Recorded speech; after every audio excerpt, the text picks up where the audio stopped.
wá sọ̀rọ̀ ẹ jẹ́ ká máa wò that means Mohbad spirit is very very strong no matter how you people try to cover that shit that happened that night tẹ́ẹ̀fẹ́ sọ gbogbo kákọ̀sí yìnyín gbogbo kákọ̀sí Sam Larry kò mọ̀ òun Naira Marley òun náà mọ̀ ìyá Mohbad kò mọ̀ gbogbo wọn kò sí tó mọ̀ nínú wọn they are all in the same kákọ̀s kò sí tó mọ̀ nínú gbogbo wọn lọ́mú sources of ikú tó pa Mohbad àwa tá a jẹ́ public yìí àwa la mọ̀ kó tó pa Mohbad ṣe rí ìyá Mohbad o gbogbo wọn nílé wọn yẹn wọ́n ti mọ̀ kó tó pa Mohbad bọ́ ta ló wá láyà ta ló tó gbangba sùn lọ yẹ tó fẹ́ jáde tó fẹ́ wá sọ fún public pé nǹkan báyìí ló ṣẹlẹ̀ ṣáájú àwọn nǹkan tó ṣẹlẹ̀ sẹ́gbọ́n ẹ̀ ṣé blessing tó sọ pé bàbá mi ẹ̀ka sára o Mohbad ti kú ṣé o pé wọ́n ní sọ wọ́n true things fún nínú nǹkan tó ṣẹlẹ̀ nínú ilé yẹn so why is it that all of them they are hiding they don't want to say what killed Mohbad Mohbad náà dẹ̀ ti ń sọ nígbà tó wà láyé pé wọ́n lé òun wọ́n fẹ́ pa òun wọ́n fẹ́ pa òun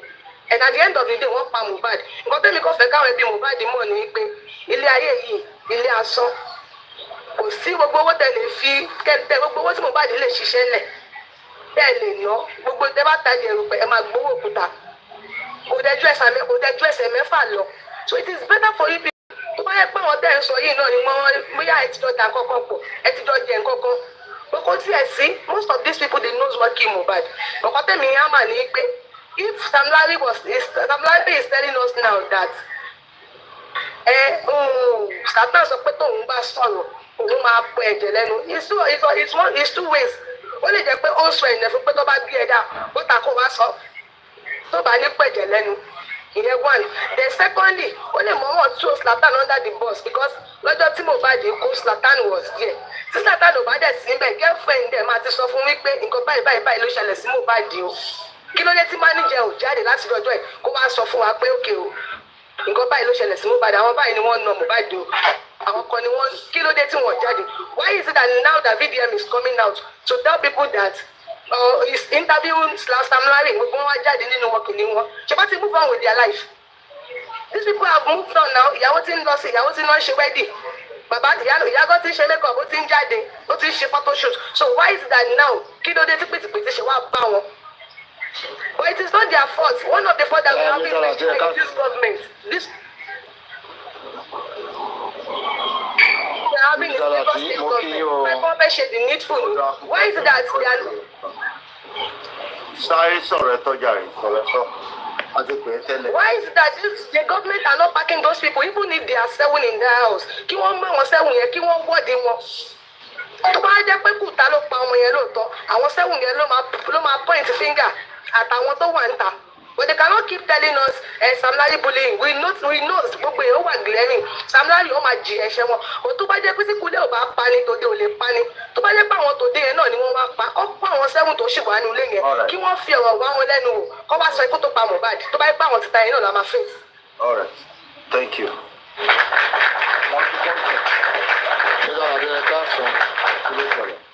Ẹ káàsán ẹ kú ètò mo really appreciate yín.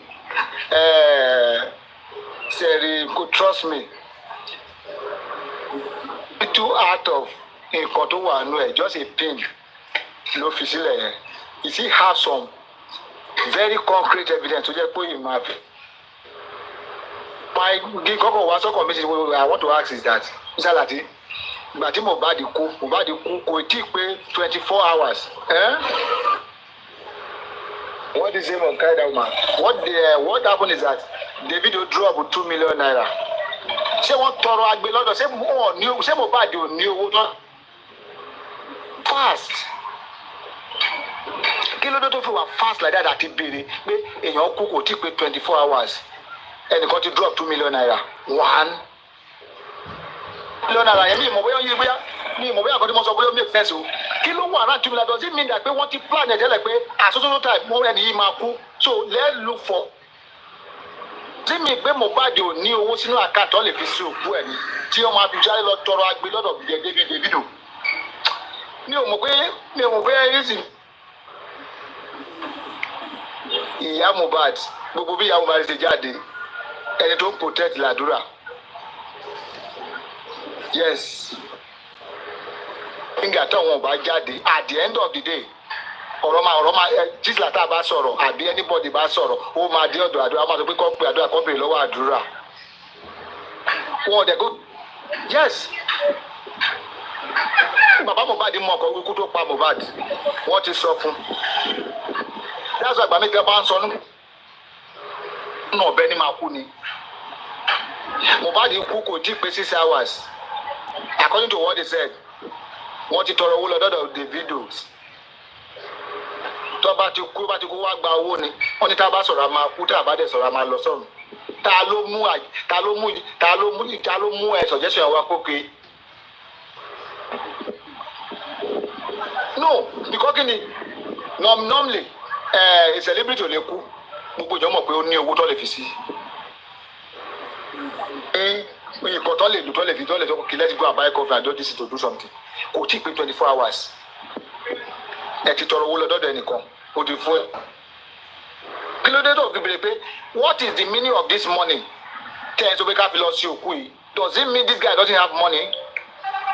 So are you trying to say hook down something pé so time a máa gbẹ̀mí bọ̀bọ̀ yìí tá a bá gbẹ̀mí ẹ̀ kọ́ sáré wá owó tá a máa fi sí. So then Wunmi himself mọ̀ pé bàbá àti ìyá wọn ò bí wọn dá wọn ò lè sọ̀rọ̀ they will only be beating them. Wunmi will come like pé tó bá fa gbùrùgbùrù á fa gbó. So àwọn dẹ̀ mọ̀ pé if they don't play that game like that it will not be easy for them to protect Adura. It will not be easy because at the start now at the end of the day Adura was part of those things. He knew everything that came to Mohbad automatically. He will be penalized for that. So ìyá Mohbad yẹn ọ̀rọ̀ tí ẹ ní olórí burúkú tó wà bẹ ọ̀rọ̀ tó yẹ kò make sense in this thing. But my own is that ó yẹ kí kọ́ lè béèrè lọ́wọ́ ẹ̀ pé ta ló lọ tọrọ owó pé Mohbad ti kú o how many minutes tó fi pe Davido ṣe does it mean pé ó rẹ́ṣẹ̀d bury that guy so ṣé wọ́n ti plan ẹ̀ pé tó bá ti kú immediately a máa kú is he a Muslim ká ló pé tó bá ti kú o wá a máa ṣe ẹni yìí. But these are some of the questions I need to ask. But the point is that the case of VDM kò wá pull Sam Larry lẹ́sẹ̀ láì èmi mọ̀ VDM ò ní compromise ó yìí máa tún ju àwọn voice record méjì àti ó yẹ pé a tún sọ.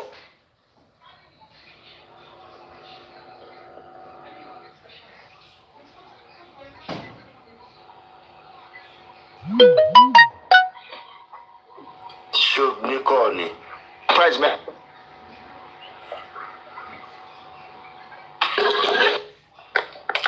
If you are dealing with this kind of case, you need to be. If you are dealing with this, sorry. If you are dealing with this kind of case, you need to be very, very, very, very tactical. Conclusion is pé sẹ́rí ìyàmú.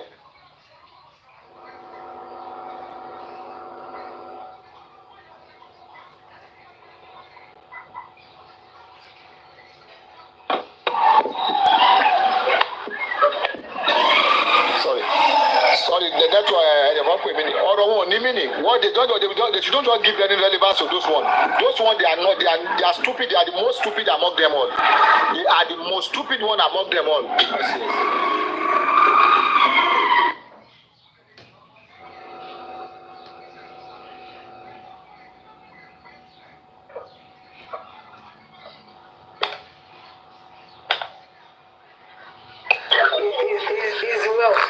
Why is it that gbogbo nǹkan tó bá ti gbé jáde táwọn èèyàn bá ti fún ìgbẹ́ tuntun? ṣé sọ̀rọ̀ ni. Boss lady.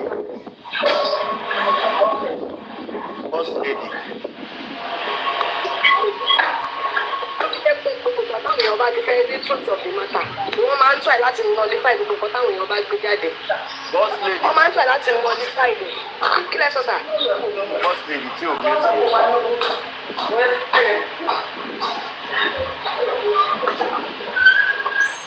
Máa sọ̀rọ̀ ẹ lọ. Ìgbà tí tó bá ti rí pé ẹnìkan ti jáde ó ti ń mú concrete evidence táwọn èèyàn ti rí pé nǹkan yìí ti ń wà lórí ìfò wọ́n máa ń tọ́ láti nullify yẹn wọ́n máa ń tọ́ láti wá gbogbo ọ̀nà láti jẹ́ kí nǹkan yẹn máa wà relevant gbogbo ọ̀nà tí nǹkan tí BDM ń ṣe yẹn tó máa fi wà irrelevant sétí àwọn èèyàn gbogbo ẹ̀ ni wọ́n ṣe. Ọlọ́run. gbogbo ẹ̀ kí lẹ́yìn sà. mo ní Ọlọ́run nǹkan tó ń ṣe nìyẹn. gbogbo ẹ̀ pátápátá ni wọ́n ń ṣe why are they trying they should tell us kí ló wò di Lagos state government láti kó gba àwọn tó wà nínú ilé homicide case nínú náà tó bá yẹ pé àwọn aráàta náà ni wọ́n wá pa lóòótọ́ tó bá ti kó àwọn tó wà nínú ilé àwọn tó wà nínú ilé yẹn máa jẹ́ wọn kókè kọ́ báyìí ló ṣẹlẹ̀ kọ́ báyìí ló ṣẹlẹ̀ but they are not doing the needful ọmọ ẹfẹ palapalapa ẹ wá máa fi ẹ̀dẹ̀ fi kọ́ bí palapalapa yọ pásítọ̀. ládùúrú bí ọ̀rọ̀ yẹn ṣe tún go viral ní ìsìn kí president Nàìjíríà má lè dárúkọ kéèsì yẹn kan má lè sọ̀rọ̀ bọ́rọ̀ yẹn ṣe tún ṣe go viral tó ṣe dàbí pé bóyá ó tún ṣe ṣẹlẹ̀ yìí tí gbòòrò tún dàrú ṣé kò yẹ kí president Nàìjíríà sọ̀rọ̀. It is frustrating o to be very very clear in that ṣẹ́rí ẹ̀wù. ṣé kò yẹ kí president Nàìjíríà sọ̀rọ̀. Hello. I don't even understand that Lagos state àwọn ọlọ́pàá wọ́n ní àwọn èèyàn ní láti pariwo lé wọ́n ní láti shout at them because a lot of things is happening in that Lagos state tó máa ń sweep under the carpet kò lè dùn mí fún ìgbà tó lọ́ọ́ ti gbowó wọ́n ti gba wine ẹ lè imagine ọmọ ọlọ́mọ kú wọ́n sọ pé wọ́n lọ fi wine wọ́n lọ fi bribe wọn ṣé wọ́n sọ sálárì fún wọn ni wọ́n lọ fi wine àwọn ìjọba dẹ̀ ń gbọ́ gbogbo nǹkan yẹn àwọn ìjọba dẹ̀ ń gbọ́ gbogbo nǹkan táwọn èèyàn ń sọ lórí social media even ẹgbẹ́ ìyàwó yẹn jáde pé àwọn lọ bribe wọn and they are not doing anything about it.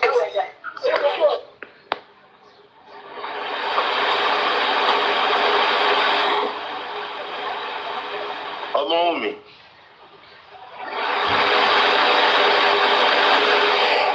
Omowummi. Olórí ẹbí kí lẹ fẹ́ kí ìjọba sọ ẹ ti mọ kánkọ̀sì wọn náà wà nínú àwọn tó ṣiṣẹ́ jí àwọn tó wà nínú ọ̀rọ̀ náà. ẹ lè sọmọ látàrí Ọlọ́run. Wọ́n lè sọ̀rọ̀ náà kánkọ̀sì wọn àfẹ́ dárúkọ bọ̀tí ẹ ti mọ wọn náà sọ. Àwọn náà wà bẹ torí bíbíkú lè pani tòde lè pani. Ọmọ tán bí ó wà ní òkúta àbùbá ìṣẹ́ ọjọ́ ká gbàgbé tó lè ṣẹlẹ̀. Ọlọ́run á gba gbogbo ògo àwọn máa ṣẹ̀sìn àgbáyé ni ẹ̀rí wẹ́rẹ́ báyìí ní bọ́lọ̀ ń bá lòun ṣe kò sẹ́nìbọ̀dì tó lè dá dúró. So I believe in God. Tó dẹ̀ ti di dandan pé wẹ́rẹ́ báyìí ni àtẹ̀ní ṣe wàhálà rárá kẹ́ tó mọ kó tó pa Mohbad ẹ ti ṣe wàhálà òtúgbà tó bá ti ṣe bóyá everybody wò pé kí la tún fẹ́ ṣe báyìí bẹ́ẹ̀ lọ́lọ́run máa dé kù. Very soon ẹ lọ kọ sílẹ̀.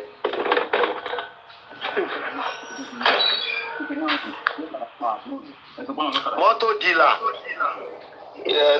Ẹ kújọ́ mẹ́ta ẹ kúṣẹ́ o. Àwa ni. Hello. Hello, akọyin. Ẹ kúṣẹ́ o, Ọlọ́run fún yín ṣe o. Àwa ni. Ẹ kú wájú o. Ẹ ṣe gan. Ọlọ́run ọba tó láyé tó lọ́run á jẹ́ kí ojú gbogbo nǹkan tó wà nílẹ̀ yìí Ọlọ́run àfojú ẹ̀ but nǹkan kan tẹ̀mí kan ní láti sọ ni pé gẹ́gẹ́ bí energy tí àwa Nigerians ta ní tàti ń try láti ṣe nǹkan tó yẹ kí gọ́ọ̀mẹ̀ntì máa ṣe because àwọn nǹkan tá à ń ṣe iṣẹ́ wa kọ́ iṣẹ́ tó yẹ kí ìjọba wa máa ṣe ni bọ̀tọ́kọ̀ tí wọn ò ṣe nítorí àwa gan fúnra wa náà direct attention direct energy yẹn dáadáa lọ sí ọ̀dọ̀ wọn because tá a bá direct energy yẹn lọ sí ọ̀dọ̀ wọn àwọn gangan fúnra wọn tá a bá jẹ́ kí wọ́n rí ibi jókòó because most of these things ní other world bó ṣe ń work kọ́ ni Nàìjíríà ṣe ń work other world tí nǹkan bá ṣẹlẹ̀ báyìí government representative gbogbo ala ní representative ládùúgbò wa tábà jẹ́ kí tábà fi wọ́n lẹ̀ tá jẹ́ kí wọ́n rí bí gbé òkèlè lọ sẹ́nu wọ́n á dìde sí ọ̀rọ̀ yẹn because resources tí a ní nínú ìlú just like Calabar kí lorúkọ road ọ̀nà kan tó ń ṣe ní tó ń ṣe lọ sí Calabar ẹ wá dúró owó tó ń ṣánẹ̀ sọ́nà ẹ̀ tí aráàlú bá ní àwọn fẹ́ nǹkan báyìí but tí ìjọba misplace priority ojú ọ̀nà yẹn just like 5 meter péré owó tó ń ná sójú ọ̀nà yẹn just 5 meter péré owó tó ń ná sójú ọ̀nà yẹn láti ná sí kéèsì yìí everything ni máa fojú hàn but government gbogbo pick interest inú ẹ nǹkan tó ń dùn mí jù nìyẹn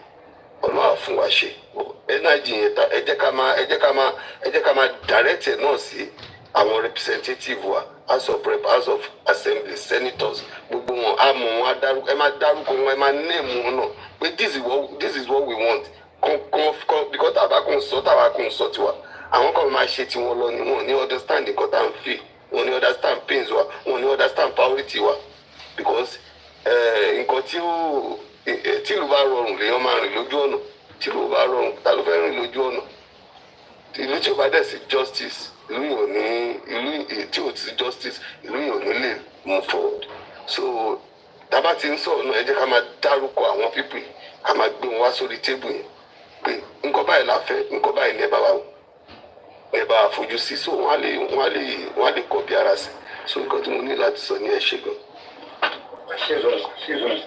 The problem any problem kan Nàìjíríà lẹ́yìn bá fẹ́ lọ sí ajé ìdílé àwọn àlọ́ sẹ́yìn àjí máa ń fẹ́nu ṣọ̀kan that is one of the major problems ta ní táwọn gọ́ọ̀mẹ̀ntì wá fún máa ń gbé ìyá bá wa lára mu. ṣe rí nǹkan tẹ̀sán yìí náà kò ń ṣe problem because nígbà kan tó máa ń sọ pé Nàìjíríà especially Yorùbá wá ní ẹnu Yorùbá ó kó a máa ń lọ sẹ́yìn a máa lọ sí ẹnu Yorùbá kó ẹnu bí ẹ̀yà tó bá smart ẹ̀yà tó bá gbọ́n ẹ̀yà tó bá gbọ́n tó smart bí issue yẹn ṣe máa ń rí nìyẹn because ẹni tó bá gbọ́n ẹ lè rí kí ẹ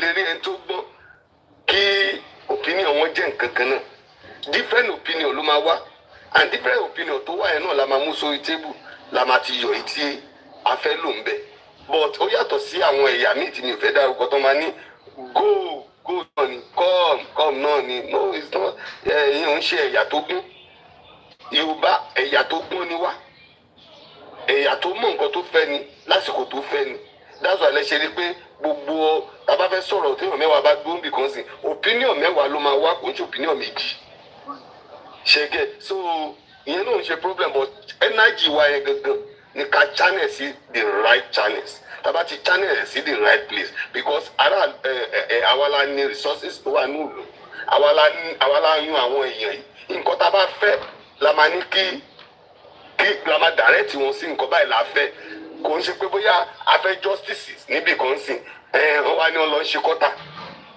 a máa jókòó sí kọ́tà yẹn stop kọ́tà yìí justice ìlàkọ́ fẹ́ tàbá ní justice ìtàn ni ẹ máa bá a ṣe kọ́tà àwa la rán wọn ṣẹ́ àwa la bẹ̀ wọ́n ṣẹ́ bọ̀ wọn ò jẹ́ kí Nàìjíríà mọ right wọn ò jẹ́ ká ríbi mọ right wa á dẹ̀ gbọ́n á dẹ̀ understand tẹ́lẹ̀tẹ́lẹ̀ wọ́n máa ń ṣàlàyé nǹkan tó ń pè ní politics fún àwọn èèyàn láti ilé ìwé nígbà kan pé báyìí ni nǹkan báyìí ni gọ́ọ̀mẹ̀ntì bọ́ kò sí gbogbo yẹn mọ́ àwọn kan ti wò pé táwọn bá ti débẹ̀ àwọn ti dọba àwọn ti dìjòyè àwọn ti di ọkọ̀ máràlú lọ́wọ́ náà aráàlú gangan lọ bá aláàlú ló ràn yín iṣẹ́ bọ́ tẹ́yìn tẹ́ dẹ̀ rán yàn iṣẹ́ náà tẹ́ bá rán yàn iṣẹ́ tẹ́ kàn fílẹ̀ kó máa lọ tẹ́ fà lẹ́sẹ̀ pé ya nǹkan báyìí la fẹ́ nǹkan báyìí la fẹ́ kó sẹ́ni tó máa because most of the ọ̀rọ̀ látàárọ̀ tí mo ti ń listen the 2-3 hours one lady obìnrin ẹyọkan nìkan ló sọ̀rọ̀ lọ sí government side púpọ̀ báyìí emphasize lórí government akọrin emphasize lórí substance kan tó ṣẹlẹ̀ nǹkan tó ṣẹlẹ̀ ìṣẹ́jú kan ni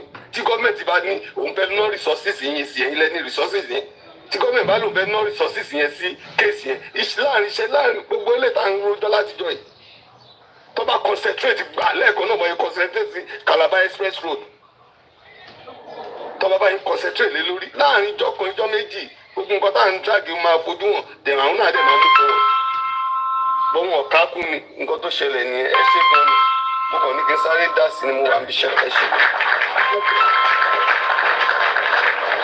wọ́n àgbà tó lóòótọ́ Yorùbá agbọ́n adẹ̀nílàkàyè ṣé mọ̀ pé ní cause of justice for Mohbad yìí ṣé mọ̀ pé most of àwọn ìwà òṣì ìwà ìnítẹ̀lọ́rùn ìwà èmi mo fẹ́ kó àwọn wájú èmi mo fẹ́ kí wọ́n rí mi èmi mo fẹ́ káyé gbọ́ ṣé mọ̀ pé pẹ̀lú nǹkan tó fi ba kéèzì ọmọ yìí náà jẹ because ìgbà táwọn kan bá ní pé àtàwọn kan náà tá náà ń wá justice àwọn kan máa fà á lọ síwájú àwọn kan máa fà á lọ sẹ́yìn ọ̀tọ̀ nìkan táwọn náà ń wá ọ̀tọ̀ nìkan táwọn ẹlòmíín ṣe justice la ní pé à ń wá àwọn kan gbọ́n gbé fọ́tò àwọn èèyàn ẹ bẹ̀rẹ̀ sí í ṣépè ẹ bẹ̀rẹ̀ sí í ṣe oríṣiríṣi ẹ bá ti rẹ́ni tó fẹ́ dìde tó fẹ́ sọ pókè o ẹ jẹ́ ká gbọ̀nà báyìí tá bá gbọ̀nà yẹn ẹ jẹ́ ká tiẹ̀ ṣe pókè ọ̀nà tó ní ká gbà yìí ẹ jẹ́ ká tọ̀ wò ṣé tá bá tọ̀ wò ṣé ọ máa fi wá mọ̀ ọ̀nà bọ́nú o tó bá ti rí pé kíní yẹn àwọn làwọn fẹ́ wà ń bẹ̀ àwọn ṣàfẹ́ kó jẹ́ pé àwọn ni kọ́ máa rí. That is one of the thing that spoil this justice for Mohbad. All right. Wọ́n sọ di fracas. Fún mi ẹ sọ̀rọ̀ ká tó máa lọ onílé church fẹ́ sọ̀rọ̀ onílé fún mi. Rárá sà, mo ti give opinion lẹ́ẹ̀kan sà. Rárá sà. Ajẹ́ ká máa kí n máa lọ bí ṣẹ́jú mi. All right sà. Ó dára sà. Deborah. Wọ́n rẹ̀ dára tí ó dàrú sá. Ṣíjà rẹ̀ ọlọ́run á kó bá wa tó gbogbo ẹ̀. Yíyan wà ní ìlànà. Ọlọ́run ló lè bá wa tó. Ọlọ́run náà la máa ké pé kó bá wa tó. Ọlọ́run ló máa pè. Jẹ́ wọn bá làwa lè ṣe. Wọ́n bá mú lè ṣe mí lè para mi. Ìyá ni wúrà. Thank you very much. Ọ̀gá ni àmúdá. Àyà àti bàbá tó bí ọmọ yẹn gan wọn ṣe tó ìtẹ̀ṣe. So you have tried. Ẹ̀dẹ̀ ní fíwẹ̀ gbàlagbàrà Ọlọ́run. Èmi náà ní fíwẹ̀ gbà o. Gbàrà Ọlọ́gbà táwọn èèyàn àní fíwẹ̀ gbàlagbàrà Ọlọ́run. Mo mọ nǹkan tí mo lose lórí ìrìn àjò yìí. Mo mọ nǹkan tó bà mí lára. Mo mọ bájínátù tó bà mí. Mo mọ gbogbo nǹkan tí mo go through tí ò ṣe máa sọ ń tà. Lórí ọ̀rọ̀ lọ́rọ̀ tí ó kàn mí lọ tí ó kàn mí lẹ́sẹ̀ tí mo ní dandan àfi ká gba justice at the end of the time náà wọ́n bàjẹ́ mọ́yàn lọ́wọ́ ni at the end of the time náà wọ́n sọ̀yàn dèèyàn burúkú ni at the end of the time náà èèyàn ò gbọ́ pẹ́ ibi kó máa gbà yìn tí ó wá sí torí àwọn tó dó tìyàn kí lèèyàn bá máa sọ. Kí ni èèyàn bá máa sọ máa yẹ. Ọ̀nà tọ́lọ́run máa fi sọ fún yín ọ̀nà àrà ọ̀nà ìyanu ọ̀nà tẹ́yìn kò respect lọ́lọ́run máa fi sọ fún yín. Ṣé gbogbo ṣeré láyé yìí kán máa ṣoore o because oore ò gbé. Èèyàn dẹ̀ mọ nǹkan téèyàn ń ṣe èèyàn mọ oore téèyàn ń ṣe tọ́lọ́run fi ń gbàdúrà èèyàn. Èèyàn mọ bí téèyàn ń ṣe àánú sí tọ́lọ́run fi ń gbọ́ téèyàn bá ṣoore fẹ́yàn dúdú tí ò bá sọ fún èèyàn nípa máa sọ fún yàn. So ẹ má expect pé kán sọ fún yín Ọlọ́run máa sọ fún yín. Ọlọ́run dẹ̀ máa fi ààbò yẹn wọ́n máa fi protect àwọn ọmọ yín gbogbo àwọn tẹ̀ fi ẹ̀rín ẹni tẹ̀ dùn nínú lónìí yìí tó bá rántí pé àbúrò àti tẹ̀ dùn mí nínú gbà wọ́n máa ṣàdúrà kan àbí méjì fún yín ìyẹn kọ́ ti tó àdúrà yẹn lásán pé àbúrò àti yìí kò yẹn ṣèyàn bẹ́ẹ̀ Ọlọ́run bá mi dá sí ibi gbogbo tó bá wà Ọlọ́run bá mi palọ́ àti àbọ̀ ẹ̀ mọ́ kí ló kàn jù yẹn lọ kò sí nǹkan tó da jù bẹ́ẹ̀ yẹn lọ so Ọlọ́run ẹ má tẹ̀lé kí yẹn bọ́dà yín they should do whatever they like they should see whatever they like. Hold on, Mariam John.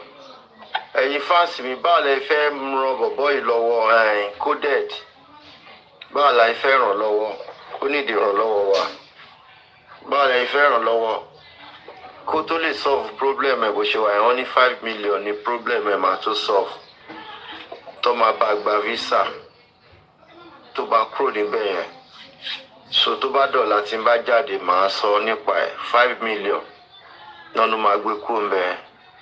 So wọ́n lè bá ṣe kíní ẹ̀ ní abroad wọ́n lè bá ṣe owó ẹ̀ wọ́n lè fún lọ́wọ́lọ́wọ́ labroad. Mo rò pé mo mọ tí ẹni tí mò ń sọ coded tí ẹ rántí coded. Bẹ́ẹ̀ ni Lati máa tọ́ wájú.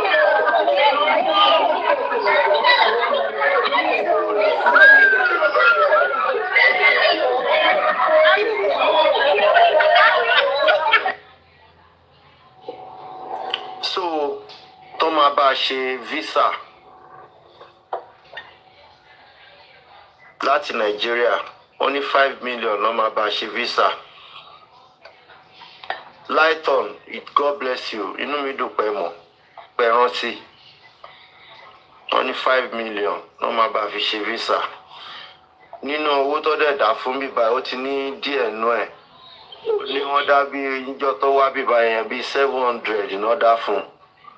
Wọ́n dẹ̀ ti ní kó má kọ́wọ́ pọ̀ kó má dá fún lọ bẹ́ẹ̀. Tó bá lè bá a dá. I'm expecting my delivery tomorrow. You need delivery.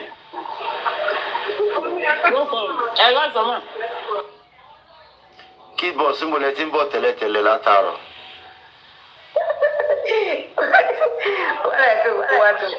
Àjọ ń bọ̀ láti fi kọ́ ní. Ìjọdé láti lẹ́ẹ̀kan náà. Ẹ̀ka ọ̀sán. Ẹ̀ka sí. Ààbò láti rí kankan mi ò mọ ọmọ tí ìbò lè ti ń bọ̀. Ẹ ṣàlàyé. Rárá o, ó kọ̀ wọ̀ pé place náà mo wà ní látàrí. Mo wà nínú ilé. Mo gbọ́ yín sálẹ̀. Ẹ wà ókè. Mo mi mo jọ good afternoon ma. Mo wà. Yes, coded mo mọ bọ̀bọ̀ hope is fine.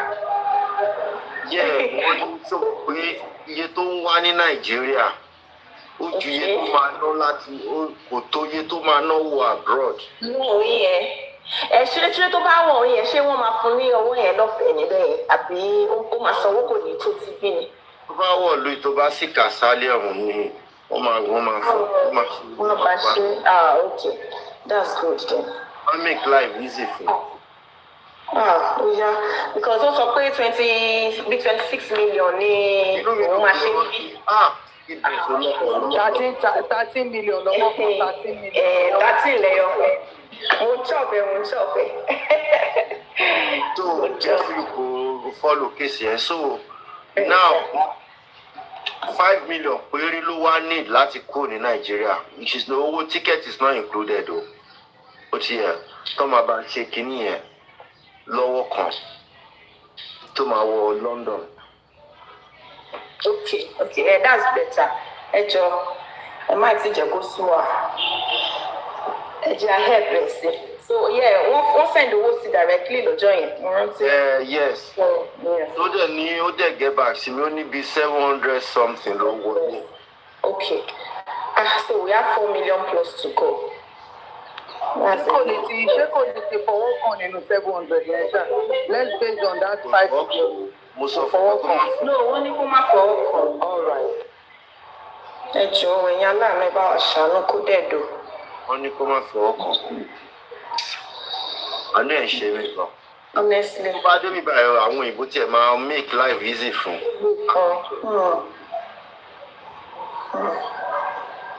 This is well. That is the only project we have for now. Right now, Abi. Báwo ni Ọlátúnjí? Wà join case láwa, ó dà pé. Okay. Inú mi dùn bó ṣe béèrè ẹ, inú mi dùn tẹ́ bá ń béèrè bẹ́ẹ̀ yẹn. Okay, sir. Ààrí Lábí ni CEO yẹn. Salam, kindly greet you USA fans. Sir, today is your birthday.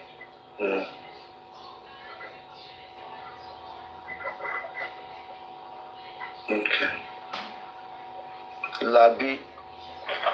Mama tí kí ló ń ṣẹlẹ̀ wọ́n náà yẹ kó lè fún wa lórí nǹkan tó ń ṣẹlẹ̀ lórí kíní náà ṣe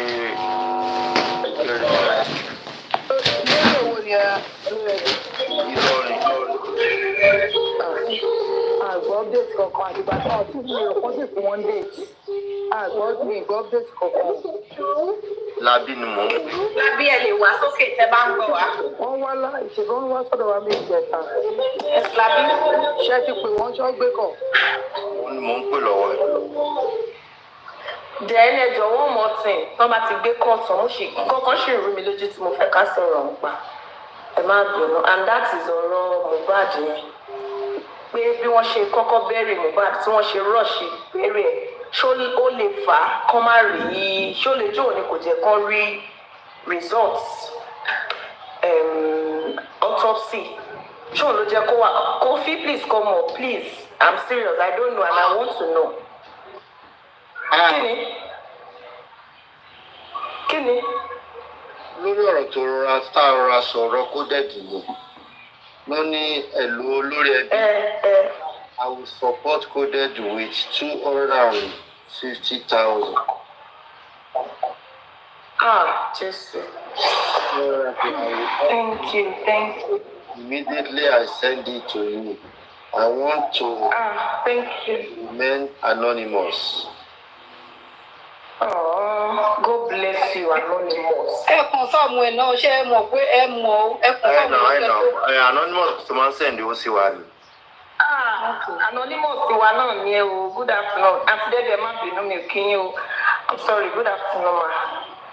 Omi má gbára lé wọn ẹ má ẹ̀ka sàn ma. Anonymous ojú ò ní tì yín o. Thank you so much. God bless you. So that's 9:20 now. A ò mọ̀ yín ṣùgbọ́n Ọlọ́run mọ̀ yín. Ọlọ́run á máa bù sí àpò yín á dẹ̀ máa bù sí iṣẹ́ wọ̀nyí lágbára Ọlọ́run. Òkè òkè lè máa lọ lórúkọ Jésù ẹ ṣé wa dúpẹ́ o. Ẹni Ọlọ́run mọ̀. Ìbùkún ló máa jẹ́ ti ní lórúkọ Jésù. Àmín. Thank you. God bless you. Ẹ jọ̀ọ́, let's help him. We can still help him. 250 àbí Uncle Lati? Yes, so we have 250 lẹ́ẹ̀kan sí owó tó fẹ́ nídìí ní Nàìjíríà ó ju owó tó nídìí ní ìsìn lọ a dẹ̀ fẹ́ bá fi òkò kan pa ẹyẹ méjì ni fẹ́ bá fi òkò kan ká fi pa ẹyẹ méjì papọ̀ lẹ́ẹ̀kan náà bíi 30 àbẹ̀rẹ̀ lẹ́nu nídìí ní Nàìjíríà ẹ̀nà tó kan ẹran létí fígọ̀ rẹ̀.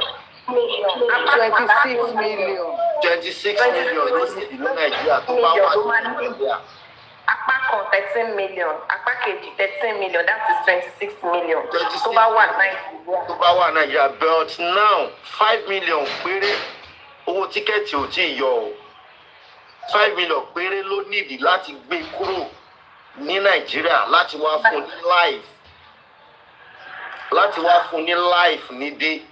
Bíkọ́ àwọn òyìnbó máa fún ní life gbogbo wa tá a wà labroad. Àmọ́ bó ṣe máa ṣe gbogbo alámọ̀ nǹkan tó máa ṣe fún tó bá débí. Pẹ̀lú condition ẹ̀. Condition ẹ̀. Ẹjọ́ ẹni Ọlọ́run bá fún. Alábùrọ̀ la mọ̀ pé life máa wà easy fún. Gbogbo alábùrọ̀ mi ní láti sọ̀rọ̀ jù débẹ̀ yẹn. Mi dẹ̀ láti palantia gbogbo àtàwọn alábùrọ̀ la mọ̀ pé tí irú ilé ìbá dé ibi báyìí. Ẹ ṣì mọ̀. Ó bá wa ṣàánú kó dẹ̀dẹ̀ jọ Ọlọ́run á ṣàánú yín o. Ìyẹn la ṣe ní ká fi 5 million yẹn ká bá fi ralé ayé fún ọ̀tá bàlágbára 30-something million tó bá lè ta bá lè ṣe ń bẹ̀ la máa bá a ṣe tó irú Mọ́jọ́lá náà tó bá lọ sórí platform wa náà kó bá wa sọ lórí platform wọn náà kì í ṣe gbogbo wa ni kì í ṣe mí nìkan kí gbogbo wa ẹ̀kọ́ ẹ̀ ní ilé dá ṣe. Okay, sir. All right, sir. Káàsán, sir. Mo ti gbọ́, sir. Mo jẹ́ jù, sir. Kódẹ́ẹ̀dì yẹn. Ẹ̀rọ ti kódẹ́ẹ̀dì. Bọ̀bọ̀ tápà méjèèjì gé pẹ̀lú iná yẹn. Bẹ́ẹ̀ni. All right, sir. Ẹ má bínú ẹ̀yin listeners. Ẹni tó bá ní interview ya Mohbad àti Wunmi ẹ send ẹ sí DM ní TikTok ẹ jọ̀ọ́. Wọ́n wà níbi báyìí interview wo. Interview ya Mohbad àti Wunmi. Ṣé tọ́ṣẹ̀ ṣe láàsì? Nǹkan náà ṣe tán ń sọ̀rọ̀ lé lórí látàná. Interview ni àbí live show ni o, live show. Láti ló wá síbẹ̀. Wọ́n kọ́ ọ̀gá send ẹ sí o. Ẹyin kí ni TikTok mi? WhatsApp mi o, ẹ lè send ẹ sí WhatsApp mi fún náà ó dọ̀la. Fóònù mi ní fault so mò ń túnṣe lọ́wọ́. Fóònù mi yẹn ní fault mò ń túnṣe lọ́wọ́. Fóònù àbúrò mi ní fault. So mo ní di interview yẹn ní TikTok mi báyìí. Ẹ jẹ́ fóònù àbúrò mi ní fault. Rárá bùrọ̀ láti. Kò sí nǹkan rí fault mi ò ní fault mi rọ̀. Ẹ má tẹnu mọ́. Ó máa wà available lọ́la. Orí ò sì jẹ́ kí n rí gbà lọ́wọ́ yín lórí WhatsApp. So á wà available lọ́la. So mo fẹ́ lórí TikTok. Láìtọ́ àǹtí mi set àwọn àǹtí mi. Ẹ káàárọ̀. Ṣé wàá pa mà? Mọ́mí ẹ káàárọ̀ ma. Ẹ káàárọ̀ mà. Bọ́lá wà ní. Ṣé wàá pa? Okay, ẹ káàsán lọ́dọ̀ wa. Ẹ káàsán lọ́dọ̀ wa bí mọ̀mí láti ọmọ ẹ ra mà. Bí ayé ṣe rí nìyẹn, àwọn kan wà láàárọ̀, àwọn kan wà lọ́sàn-án, àwọn kan wà lálẹ́. Iṣẹ́ Olúwa ni. Àdìgbà dúró. Àárọ̀ alẹ́ wa kò ní díbàjẹ́ pẹ̀lú àṣẹ lọ́wọ́ Ọlọ́run. Láti sinẹ́jọ́ fẹ́ kó invite Arífá bóyá ọ̀la ni because bẹ́ẹ̀ mi ṣe rí iṣẹ́ rí slantan gbogbo ibì kan ni gbogbo everywhere ni fingerprint ẹ̀ wà honestly. Ìjọ tán ní Mohbad fẹ́ lọ ṣe show yẹn nítorí mo gbọ́ ǹgbà tí ìyá Mohbad ní ó fẹ́ lọ ṣe show níbi kan tó ní òun ò lọ pé ó dàbí pọ́n dẹ páńpẹ́ kúlẹ̀ fóun. Páńpẹ́ kú yẹn náà ló wá tún jẹ́ ìtò lọ ṣe ní kò dùnjọ yẹn nǹkan tó ń sá fún ó pàpà wá ṣe because number one kò sórúkọ ẹ̀ nínú bánà tán ṣe gbà tó fẹ́ lọ ṣe show yẹn wọ́n ní kò sí níbẹ̀. Secondly wọ́n ti Zoro pé Zoro níjọ́ Sunday òun àti ẹ̀ nídìí láti finish up medicine after death olókọ̀ déédéé pé òun pé kóun wá níjọ́ Monday ní Sunday yẹn ò lè bọ́ sí pé òun fẹ́ lọ sí show àìrò tẹ́lẹ̀ show tí wọ́n sọ fún tẹ́lẹ̀ show tí orúkọ ẹ̀ ò sínú bánà slantan ló mú wọ̀ slantan ló ní kó wá. Wọ́n rántí pé gbọ́n mi sọ oníjọ́ yẹn ó ní ọkàn òun ò dẹ̀ fẹ́ lọ o bẹ́ẹ̀ torí òun ti gbowó lọ́wọ́ wọn òun ò lè kó síbi tóun fẹ́ yẹ̀ sí mọ́ òun á lọ. Àníjọ́ tí Arífá lọ sí kóòdù tán lọ sí corona Arífá ń sọ bàbá kan wá bá Arífá tárífá interview ẹ̀ bẹ́ẹ̀ yẹn lòun wà ní backstage òun rí òun àti slantan ní backstage lọ́jọ́ yẹn ó ní òun rí pé slantan gbómi dání Mohbad gbómi dání wọ́n fún Mohbad lómi omi tí Mohbad ó lẹ́sẹ̀kẹsẹ̀ ló mú níbẹ̀ slantan ò ṣí tiẹ̀ débi kó máa mú ó ní kò mú rárá bọ̀bọ́ yẹn ń sọ tó bá lè bá wa invite Arífá bóyá ó ní fídíò yẹn lọ́wọ́ kó wá play ìgbà tí bọ̀bọ́ yẹn ń sọ ó lóun wà ní backstage pẹ̀lú wọn ó lóun rí wọn ní backstage àwọn méjèèjì ọ̀nà ọjọ́ jókòó ní show yẹn ṣọmọgbọ́n stage wọn máa ní back stage tí gbogbo wọn máa kọ́ tó wá lọ sórí stage ó lóun rí wọn bẹ̀ bọ̀bọ́ yẹn ń sọ níta ń bẹ̀ pé òun rí àwọn méjèèjì lọ́jọ́ jókòó pọ̀ fídíò yẹn máa wà lọ́wọ́ Arífá ló ń question bọ̀bọ́ yẹn ní corona inquest bọ̀bọ́ yẹn dẹ̀ ń sọ tó bá lè bá wa gbárífá wá bóyá ọ̀la bóyá òyì ní fídíò yẹn lọ́wọ́ kó wá play ẹ̀kẹ́ rí bọ̀bọ́ yẹn gbà tó ń ṣàlàyé nǹkan tó ṣẹlẹ̀ so ọwọ́ slantan ò mọ̀ Mohbad ò plan fún show tó lọ slantan ló jẹ́ kó lọ kò dẹ̀ sí orúkọ ẹ̀ nínú bánà. Slantan mọ nǹkan slantan láàrin mi àti ó mọ nǹkan tó ṣẹlẹ̀ sí Mohbad o ó mọ nǹkan. Ṣé sọ pé baby mama I don't know how true ṣé wọ́n sọ pé baby mama slantan ni manager Mohbad. Bẹ́ẹ̀ I don't know how true. Àwọn ẹ̀jẹ̀ baby mama ẹ̀ ni. bẹ́ẹ̀. So irú ṣé ẹ fi pé èkó mọ́yìn ò ní mọ̀ lóòótọ́. Ó mọ̀ dáadáa kò sí tí ó mọ̀ nínú gbogbo wọn mọ̀ nǹkan tó ṣẹlẹ̀ kò kàn sí tó bọ́ta nínú wọn ni gbogbo nǹkan tí slantan sọ yẹn ni gbogbo wọn ń sá fún ipe táwọn bá ń sọ̀rọ̀ báyìí àwọn máa ṣàlàyé lọ wọ́n máa ṣàlàyé bìkọ́ àwọn èèyàn ẹ wo lifestyle ṣé ó ń ṣàlàyé lọ àbí ó ṣàlàyé lọ. Bẹ́ẹ̀ ni ó ṣe lọ ni. So gbogbo yẹn ni slantan ẹ wọ ẹ drag ẹ tó bá pẹ́ lómi ó yẹ kó ti bọ́ta bẹ́ẹ̀ ṣàlàyé lọ yẹn lòun ò fẹ́ kó máa ṣàlàyé lọ yẹn lòun avoid kó máa explain yẹn ló avoid. ìlú explain daya ìlú explain. ó dẹ̀ mọ̀ pé àwọn ọ̀gbá ló wà lórí social network ọmọ ajá aṣọ́lá rẹ̀ dànù àbí orí ẹ̀. o lè sọ ká má bẹ̀rù owó kékeré jáde ní. mọ́mílẹ́tọ̀ ọ̀rọ̀ kódẹ́ẹ̀dì là ń sọ lọ mà. gbogbo oríṣiríṣi lájà ẹ̀gbọ́n mi láìsàn ó dà pé wọ́n ti ní kọ́ọ̀tù. ẹ̀rọ lọ ṣé ká tiẹ̀ mi tiẹ̀ kọ́ béèrè pé ṣé ká gbà ni. àbí ká kó gbàdá rẹ̀ kí. àbí pé ṣé ká ẹ̀pù ẹ̀ ni àbí. kílẹ̀ bí wọ́n ti gba eléyìí olórí ẹbí wọ́n ti fi táàgì yín 45% ti fi táàgì yín yẹn lásán olórí ẹbí ẹjẹ ká ẹ̀pù ẹ̀ náà ẹjẹ ẹ̀pù ẹ̀. àti gbà ó human supporting human ni o àti gbà ó.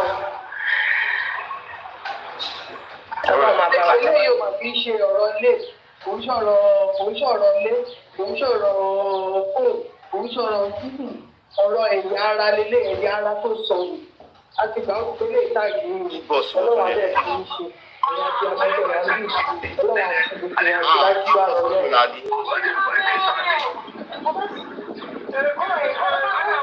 Message orúkọ big boss I don't know. èyí ṣe lè ṣe ṣe wà jù mọ́. Ta ló drop ẹ jẹ́ kó wá sókè. Bá má drop ẹ̀ náà kẹ́lẹ̀ ta má ló ní drop ìfẹ́. ẹ̀ náà má drop. Bá má drop ẹ̀ kọ́lẹ̀ má ní ìfẹ́ kọ́jẹ́ ká gbọ́ tó Ok kí ọkùnrin ọlọ́kùnrin ni ó yá. sọ̀rọ̀ kò sí wàhálà torúkọ bá dùn nígbà ènìyàn ló lè Big boss ti pé méjì ẹ̀rù máa bẹ ọkàn. ìwọ ló jẹ kókó sí lẹ́rù kọ́kọ́ bá a ní. Èmi kẹ̀. ẹ̀ẹ́dì ìdè láìpẹ́ ṣe já ẹni ẹ̀ bọ́lẹ̀ náà. Bọ̀dọ̀ ọkùnrin yá kàn. ẹni tẹ́ bá mi rí ẹ bá mi invite ẹ padà. ó ti dé padà.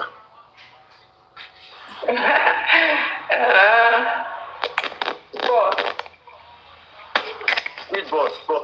ó yẹ kí bọ̀t ẹgbẹ́ mi sí máa ìjà adọ́gbẹ́ni ẹ káàárọ̀ ẹ káàsán o. ẹ̀ka lẹ́ni gbogbo ibi tẹ́ bá ti ń bọ̀ wá. yà èso ẹ rọra àkójọ mẹ́ta mà. bàrà láti mo kí yín o. ìyáwá ni ẹ̀rọ ṣẹ́ wa. ẹ adúpẹ́ sà. àfẹ́ wò bóyá ẹ Kid Boss tẹ tá a mọ̀. ok bẹ́ẹ̀ ni ẹ má bínú ṣe rí mo ti ń pèlè yín for long like that ilẹ̀ haúsá mo wà Zaria ok. ni mo ń gbé then mo ti ń tẹ̀lé yín for long dáadáa gidi gan mo máa wà comment section ni then there was a day ke mo rí Kid Boss yìí kàn sọ̀rọ̀ nígbà kan then mo message wọn ṣùgbọ́n wọ́n dàgbé wọ́n commitment pọ̀ fún wọn pé mo like orúkọ kan jẹ́ yìí Kid Boss ọjọ́ yẹn lọ sọ pé èèyàn kan bí wọ́n lè rí pé kí ni túmọ̀ Kid Boss wọ́n ní ọmọ kékeré ọ̀gá ọjọ́ yẹn lọ sọ fẹ́ nìyẹn mo kàn lọlé ni mo ní ká I love this name it's a very nice name kí mo ṣe ní pé tó kí mo ṣe ní kí n jẹ́ bẹ́ẹ̀ ọdún mo wọ́n mọ̀ pé tí bá ti wá sí live streaming tí bá ti wá sí page automatically wọ́n á rí wọ́n á dẹ̀ fẹ́ béèrè pé talẹ̀ nìyí I will not explain myself So you are Kid Boss Junior. yes. ẹ̀sìn wọn látẹ̀wọ́ nígbà tí ti gbà àbúrò. mo máa wo àwòkọ́ṣe eré ni àwòkọ́ṣe eré nìyẹn. mẹ́ńtọ́ ẹ̀ nìyẹn mẹ́ńtọ́ ẹ̀. mo máa listen sí yín dáadáa ẹ bá follow yín gidi gan. That's very good. Èmi náà ti lọ wo péèjì wọn. Péèjì So wọn how do Kid Boss original Kid Boss how do you feel? Ọlọ́run fi. I'm proud right now. Honestly. Yes, thank you. èmi náà ti lọ wo péèjì ẹ̀ péèjì Kid Boss Junior. Our comment section, if you are hereby impersonate Kid Boss. I'm sorry for that. It's fine. Carry Kapo,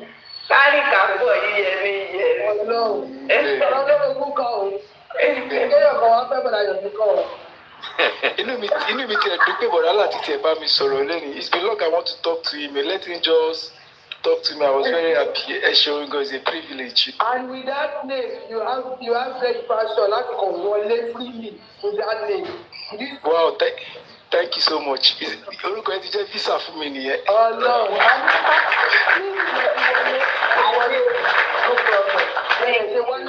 ṣe wọlé láàrin wa gbogbo nǹkan tó ń bá yìí lọ́kàn jẹ́ Ọlọ́run àbáyé tọ́jú ayọ̀.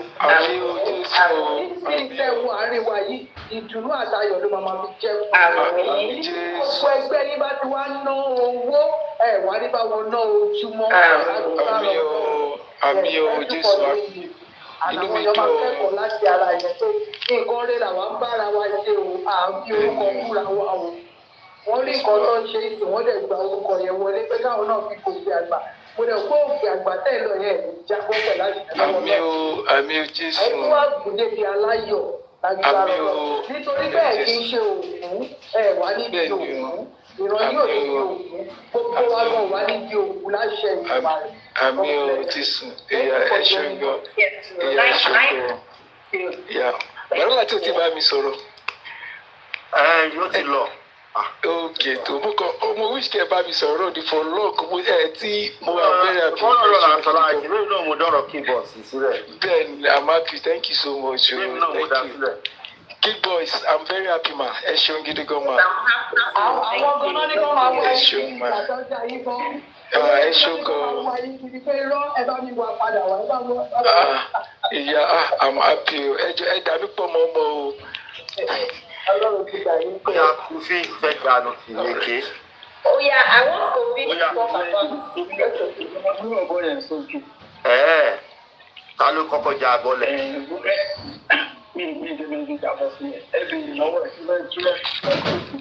Kò tó ṣe keyboard lórí sọkúsọkúsọ. Mi ò tó bẹ́ẹ̀ o, mo ṣì kéré sí wọn. Olóhùn kéré sí wọn. Mr. Kidboss. Má bàa ṣó ta ti ṣe jẹ. Okay. You are on Omowummi show. It's like 1 month ago, right? 1 month ago. Yes, it's true. Are you the one that was toasting Penny that day? Toasting Penny. Àìwò lọ̀rọ̀ tí ó ṣe. Penny. Báwo ló ṣe máa tó sí Penny? Kílẹ̀ ni wá No. Kí ni investigation wo ni Kofi ń ṣe lọ? Má orúkọ wa jẹ́ o, ẹ má bàa orúkọ Kidboss jẹ́ o, orúkọ wa ti sọ bẹ́ẹ̀ ẹ má bọ̀ orúkọ wa jẹ́ o. Penny kí máa tó sí. Kofi nǹkan tá a ní kí Kofi dá sí wọn dá sí. Tó bá ti yá ọ̀rọ̀ mi máa yí gbogbo bye-bye. Ọ̀rọ̀ wo ló yé wa? Má bàa ṣò tá a ti ṣe jẹ́. Má ṣe èjì ṣó mọ̀ wá lọ́wọ́ ni kọ́ má ṣe èjì ṣó mọ̀ wá lọ́wọ́. Kọ́ má ṣe èjì ṣó mọ̀ wá lọ́wọ́. Now, mo ń jọlá.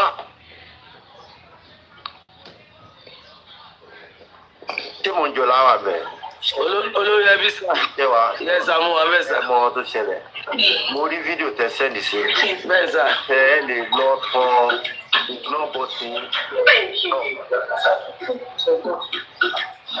Iṣẹ́ ọmọ tẹ́lẹ̀ gbé sínú mọ́tò yìí gbé lọ́nà ni. Òun náà nìyẹn sà. Ó nìyẹn sà. Ó ní sà. Ẹ má dá lóhùn nǹkan tó fẹ́ lò fún ni. Ẹgbẹ́ ó kéré. Bẹ́ẹ̀ sà. Ó sà. Ṣé bá lè ignore ẹ̀ ó máa wà ókè. All right, sir. Okay, sir. Thank you, sir. Ẹ ṣé, God bless you, sir. Ẹ ṣé àgbáyé adalẹ́ fún wa o. Ẹ ṣé gan ni, sir. Orin tó yẹ kẹ́ play ni màá wá orin tẹ́ máa play fọ́nù wọn. Orin eléyìí ẹ máa play orin eléyìí.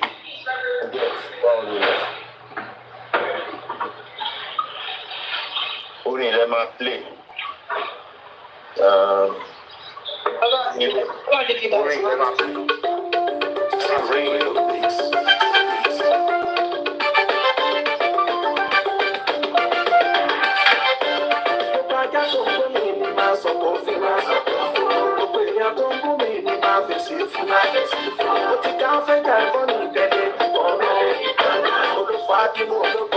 Send lórí ẹ sí wa lórí ẹ.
ló wá fẹ̀jẹ̀ fa ẹ̀ka lè bẹ̀rẹ̀ jẹ́ ìwọ̀nba lẹ́nu ibi ìwẹ̀ lẹ́nu lọ́kùnkùn lè rán sí. Tọ́lára ọba kí dúró sójú bọ́ wọ́n sì máa sọ̀rọ̀ ẹ̀ ìtẹ̀síwájú rẹ̀ ló ń dùn wọ́n gan ṣùgbọ́n wọn ò lè wí bí kan máa ń wá ká máa fèsì kárí bá àgbẹ̀ ajá tó ń gómi mi máa sọ fún gbogbo èèyàn tó ń mú mi máa fèsì fún ó ti já ń fẹ́ ká ẹ̀kọ́ ní ìrẹ̀lẹ̀ olùfà bímọ lọ́kọ̀ ìjà ò lè jájú ìrànlá kára ìgbẹ́kẹ̀ ní kejì lójú ẹni kejì bẹ́ẹ̀ ni kálukú àbáṣọ rẹ̀ lórí kan bá kára ṣọ́kọ̀ yìí ká dé kúrú ayọ́bìnrin mọ́ra márùn-ún lára nìkan náà òkèrè òjò mẹ́ta lọ́wọ́ wọn bá òṣèlú lórí gbogbo ajá tó ń gbómi ní máa sọ fún gbogbo èèyàn tó ń gbómi ní máa bù sí fún ó ti ga wọ́n fẹ́ jà ẹ̀gbọ́n mi.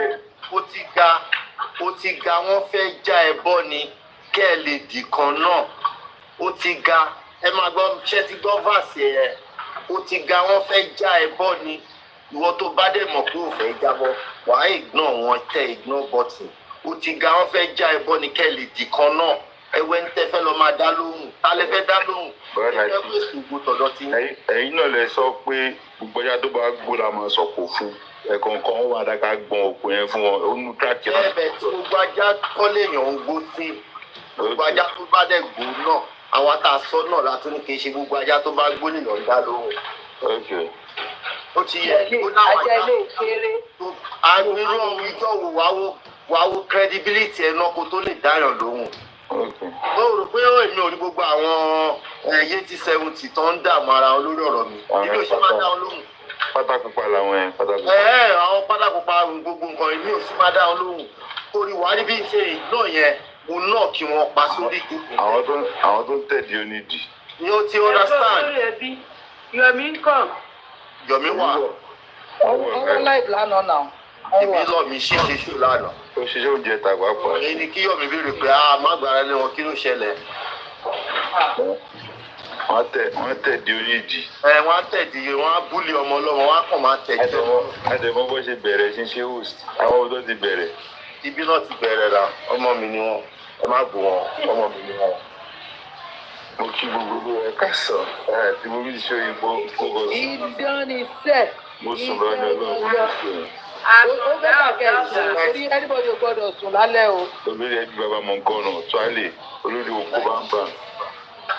ẹ gbọ́ làgàdà. bàbá mi ẹ káàsán ẹ rasa ṣàlàfíà ẹ wo mẹ́sẹ̀kì yín o mo àti send account number látijọ́ tá a ti ṣe launching visa. mo mọ̀ pé ẹ̀rí mẹ́sì mo mọ̀ pé kò ẹ̀rí mo mọ̀. ẹsẹ̀ pé pọ̀ ẹ gbọ́ gbangbangbang bá jẹ. bóyá bá mi nìyẹn sẹ́ ẹ̀ lágàdá tíá ọ̀tá ìbáyọ̀ mi ọlọ́run ni ò jẹ́. olórí ẹbí bàbá mọ̀ nǹkan ọ̀nà tuale àgbàlagbà oyè ẹni kò mọ̀ ó ṣọ ara ẹ̀fẹ́ tó lóun mọ̀ ẹni mọ̀ ó kò ìyẹn fún yẹn ṣùgbọ́n rẹ̀ kí kò kọ́ wàhálà onídọ́bàdé là ń bọ̀ mọ́ ọkùnrin wàá dì súfì ẹ̀rọ yẹ pákó fáwọn ọmọ láìgbọràn ẹ yẹ pákó. ìdán ẹ tètè lọ relax o aago 10 ìta. mo jẹ́ ti relax báyìí. alẹ́ yìí adult friday wa ilé ni. adult class wà lálẹ́. àbí ṣèmi ọlọ́run ara yín tó ń lé wọn yẹn. olórí ẹbí mo fẹ́ sọ̀rọ̀ kan ní ìjẹta àbí jẹrin wọn jẹ́ kí n sọ̀rọ̀ ní ìdẹ́lẹ́kẹ̀ ó pohùn má gbogbo lórúkọ jésù ò ní pohùn má gbogbo kí ló ní dà kí n ṣe. èèyàn kan tó sọ̀rọ̀ àgàtà iṣu yẹn ẹni yẹn mọ̀ mí délédélé. olórí ẹbí kí ló dà kí n ṣe sí bùkún. aláwa sókè. mo ti justice for Mohbad gbàjẹ́ lọ tó bàjẹ́ lọ mọ́. aláwa sókè. ẹ jẹ́ àgbà nǹkan wa padà ẹ jẹ́ àgbà padà olórí ẹbí ẹ jẹ́ àgbà padà. Sunday nìkan la sọ Monday to Friday Saturday ẹ fún justice ẹ fún nǹkan mi Sunday yẹn ní ẹ fún single connect tó dáa lè máa back up alẹ́ Friday mo mọ̀ pé abẹ́ bẹ̀rẹ̀ lọ́dọ̀ wà á ti dáná bá bàjẹ́ ọ́. a ti ní match bíi méjì mẹ́ta bára. a ti ní match bíi mẹ́ta already so àwọn tó bá jọkùnrin tó bá ń wá ọkọ gidi obìnrin náà tó bá ń wá yàwó gidi kò ń ṣe DM ni o ṣe eré afẹ́fẹ́ lọ́ba ti tó ṣe dáadáa bọ́dí. ẹ̀yin tó máa DM yín tẹ̀ ní wo fóònù lódìdí ọ̀sẹ̀ méjì ìwọ ìkọ̀ WhatsApp gan ẹ̀ ní wo ṣé ní another number tẹ́ ẹ̀ ń wò ní ṣẹ́jú. ẹ má bínú. ẹ̀tún kọ́ṣẹ́ ẹ̀kọ́ tán lọ́dọ̀ olórí ẹbí wọn kì í wo fóònù wọn ń kékọ̀ wọn ń wo DM wọn má sọ mí lẹ́nu jọ́ ló sọ send message sí mi tí mi respond. ẹ sọ pé olórí ẹbí.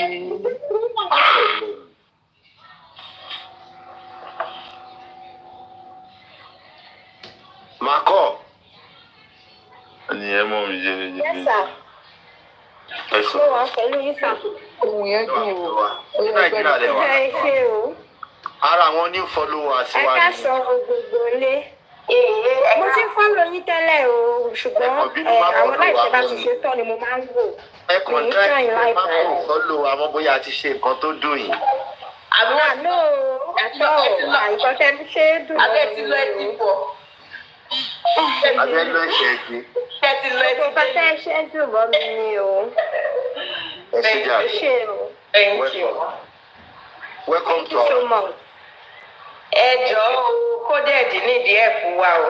Kódẹ̀dì ni ọkùnrin tí ó ní ìjàmbá iná ẹ̀lẹ́tíríkì àbẹ́ ẹ̀lẹ́tírísítì dẹ̀ ni tí high tension. high tension tí wọ́n gé ní apá méjèèjì.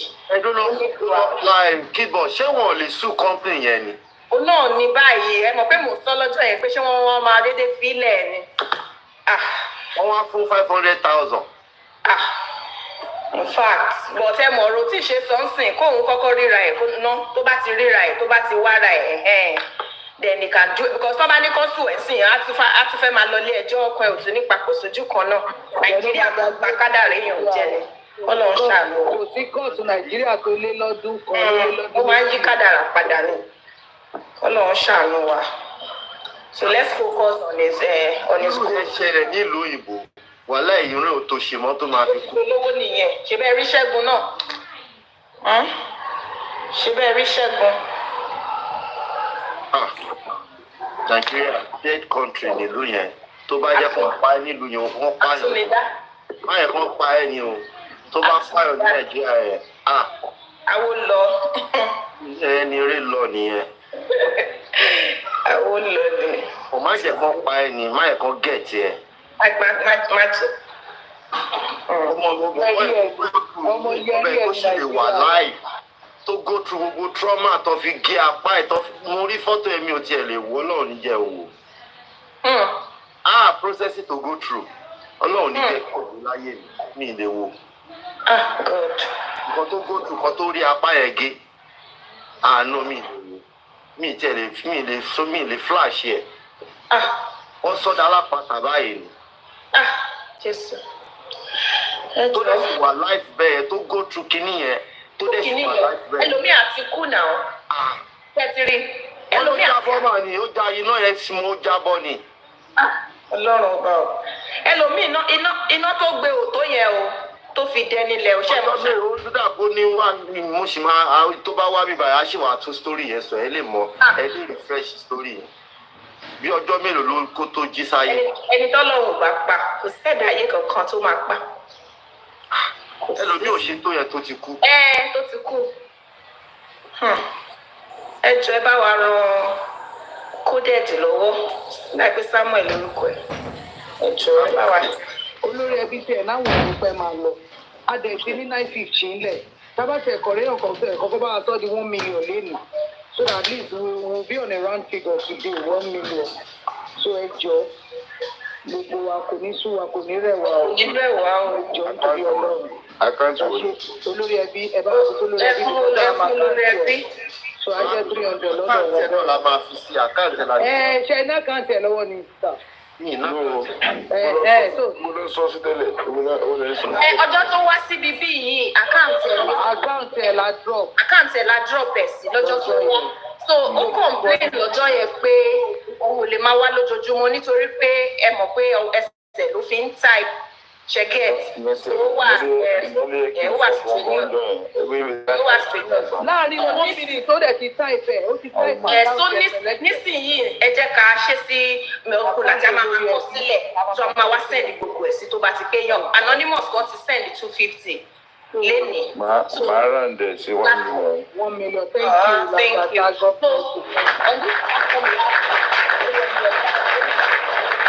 on this platform we have 300,000. Nínú àgbàtà God bless you bá mi ní ṣaláì ní o àti ń rí àní ṣaláì máa rí yín olórúkọ Jésù. For making 1 million. Thank you. God bless you. Idogogo. Ìdán tí ò ní tí, ìdán tí ò ní ṣá. Thank you. We love and appreciate you. Ìjọ tó máa dán títí láíláí wọn máa dán. Gbogbo ìsàlẹ̀ gbogbo plate yẹn máa dán ní any place ọba tó tó ẹ̀. Ọlọ́run nílá ní gbogbo ẹ̀ gbogbo ayé. Lágàtà rọra máa lá plate. Lọ́ra máa lá plate. Bẹ́ẹ̀ tí ó máa ń kí ọ̀ cancer. Wọ́n wá sọ ẹ̀dọ́lú ayé oní plate báyìí rọra máa. Cancer of the throat ní bẹ́ẹ̀ tí. Máa rọra máa sọ tẹnubọ plate. Ẹbí ò jà rárá. Alátọ̀dà Tíwálé ẹ̀yin la fi jọ bàbá ẹ̀yin tẹ́ fún fún wa lórí bàbá. Ẹ má gbàrà lé wọn lẹ́ẹ̀dá. Ìjà ẹ má jẹ ìjà. Alátọ̀dà ìyàrá Tíwálé. Àṣọ lórí ẹbí gbọ́dọ̀ bí ga jù bọ́ ṣe já yìí. Ọmọ alápèlèsì ká máa pọ́n kùkùmbàlà. Ẹ wù ọmọ kékeré mà. Ẹ̀jẹ̀ má mi sí kíláàsì ogún tẹ̀lé bí kí. Ẹ má gbára lé wọn náà. Kí ìbòjì sáko. Ó sì bóyá mo dàgbà má làtẹ̀. Adult students mọ̀ bọ́dà láti ọmọ wa ń bẹ gidi ọmọ wa ń bẹ. Ọmọ wa ń bẹ. Mọ́mí ó tẹ̀ ti colonize àwọn èèyàn báyìí. Bọ́dà láti ọmọ máa kà mí sára kú. Ó ti ń bá. Colonial master.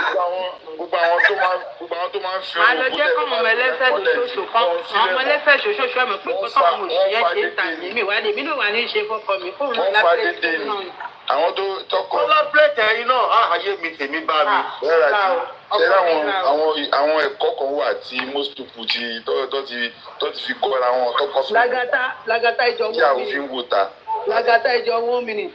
Ìwọ tó wà lábẹ́ move plate tàbí kílẹ̀ pé ṣé o tẹ̀sí Làgàtà rí i? Come out ẹ pàdé wa lágo 10 lẹ́nu. Ó ní ẹnu pọ̀ fún Làgàtà kàdé. Èmi ò fẹ́ ta. Ẹni ẹ ó fẹ́ já ìyẹn ara wọn ni. Ẹ má tójú ẹ̀. Yóò kó tẹ̀ lójú sí kàkàkà. Àti ẹ̀sìn máa ṣe bẹ́ẹ̀. Ọ̀rọ̀ mi ló máa pẹ́. Ibi moment tó wà bẹ́ẹ̀ yí yẹ kẹ̀. So love is sex is real ló wà bẹ́ẹ̀. Okay, no, sorry o, àwọn kan movie zone. No, ẹ má bínú o. Yeah, she's joking actually. Ẹ má bínú o, movie zone mo mọ̀ wọ́n. Èmi ò tiẹ̀ kú wọn, èmi ní ṣọ́ọ̀tì tẹ́ ìkẹ̀rí ni kókó pàdé wa. Ẹ má bínú yá. Sáré mọ̀ bóyá ẹnu ní àbẹ́nu kọ́. Kẹ wá ní days. Kẹ wá gba ìdánilẹ́kọ̀ọ́ lórí movie zone, àwọn sex is the key of part of love nìyẹn. Ẹ má bínú yá mi. How do you want to carry me by another program called Dana Support? Yeah, she's always coming. Yeah. Yeah, all right. But like teacher, àwọn feedback that I get lórí àwọn adult class yẹn top notch ní Brarati. Ẹlòmíì tó ti dókó láti bí 3 years. Ó ti padà fún àwọn ọkùnrin chance lọ́dẹ̀ tí ń fẹ́ra wọn sílé tó ti ń jọ ń wà pé ọkọ àti ìyàwó. Ẹlòmíì tó ti lose confidence. Confidence pé iṣẹ́ mọ̀. Ọkọ wọn á kọ̀ wọlé. Ó jẹ́ mi dà ọ̀hún yìí jẹ́ mọ̀ ọmọ àwọ̀ búra sùn ọmọ àwọ̀ búra dáná gbogbo àwọn ọkọ bẹ́ẹ̀ àti ṣàlàyé fún wọn gbogbo ẹ̀ ọ́ ti ń rí yàtọ̀ tó dá bẹ́ẹ̀ ẹ mọ̀ àwọn ìyàwó mi tó máa ń jáde mọ́ kọ́nulé tó ń ṣe bóyá yẹ kó ṣe fọ́kọ́nulé tọ́kọ máa fi wò pé ìyá mò ń bọ̀ ń fẹ́ lọ bá wọn ní club house. Mo ti rẹ́ni tó pè mí fún testimony ọ̀rọ̀ sí Làgàtà. Yeah, also good testimony honestly speaking àwọn tó yẹ lo orí ṣáwà náà ọlọ́run bá fún alẹ́pọ̀n gírí jù lọ. Mi dárúkọ. Èmi kẹ̀ ìjọ gangan àwọn tó ń lọ ṣáwà.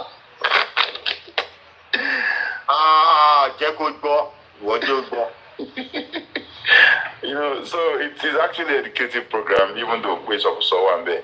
Àwọn kankan mi wà jẹ́ pé a ti gbàgbé, a ti fi ìrẹ̀wẹ̀sì kò jẹ́ ká máa ṣe àwọn kíní yẹn nílé pẹ̀lú ọkọ àti ìyàwó iṣẹ́ wọn. And stage tower 2025, a lot of home is collapsing.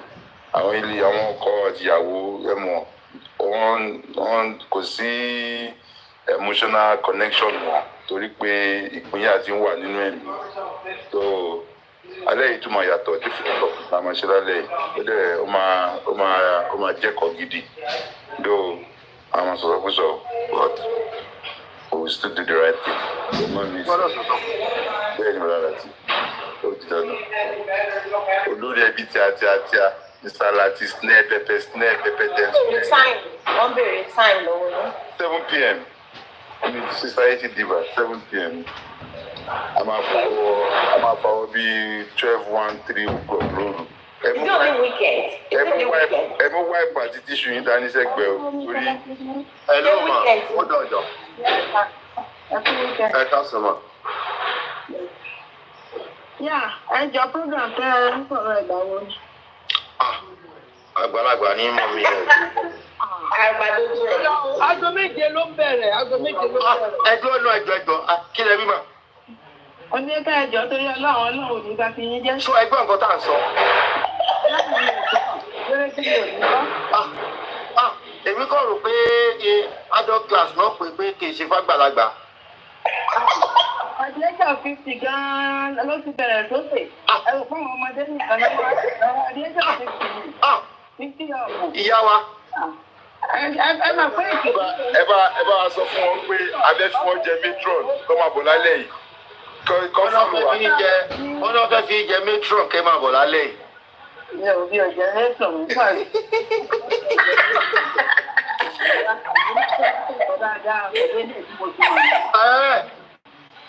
ẹ ṣì tún nídìí ẹ̀kọ́. ìsàlámì náà dé ọ̀gá aago mélòó ni. ẹgbẹ́ aago mélòó náà bẹ̀rẹ̀. aago méje ló ti bẹ̀rẹ̀. wọ́n ní 7. ìpàdé wa láago méje. every Friday Nigerian time. lálẹ́ Friday ni o thank God it's Friday. ẹ pàdé wa àmọ̀ retí yín. o ti ń colonize àwọn fáǹsì mi níbí báyìí náà. ìjọba ìmúníjọba ṣàwòrò dẹ. bọ́dà Lati ṣé wọ́n o ti ń colonize àwọn fáǹsì mi náà. ṣé wọ́n gbé àwọn tí yín náà justice òjọ́kọ́ dókó fún almost 18 months dáadáa wọn rí kíní yẹn ṣe dáadáa ṣe mọ̀ lórí ọ̀rọ̀ pé ọkàyà sókè kí ló máa bá jẹ́ lọ́la kí ló máa bá dé gbogbo ẹ̀ láti túnṣe ẹ̀gbọ́n mi. I need good response. Àwọn èèyàn on give or any good feedback. Alẹ́ yìí tún máa dùn yàtọ̀. Ọlọ́run ó dà. Kickbox ó gba ẹjọ ẹ tún check mental health yìí o ẹ check mental health yìí ẹ tó lọ pàdé làgàtà ẹ pàdé silence tó di láago 8 sí 10 ẹ check mental health yìí ẹ check ẹ níbo tó bòye máa rùn kí ẹ bá rùn gan máa nínú tó máa fi àwọn èèyàn ṣàlàyé ṣàyẹ kó kí dọkítọ kó kí wọn ṣàlàyé òkèlè títí tí ò ní fi máa gbá.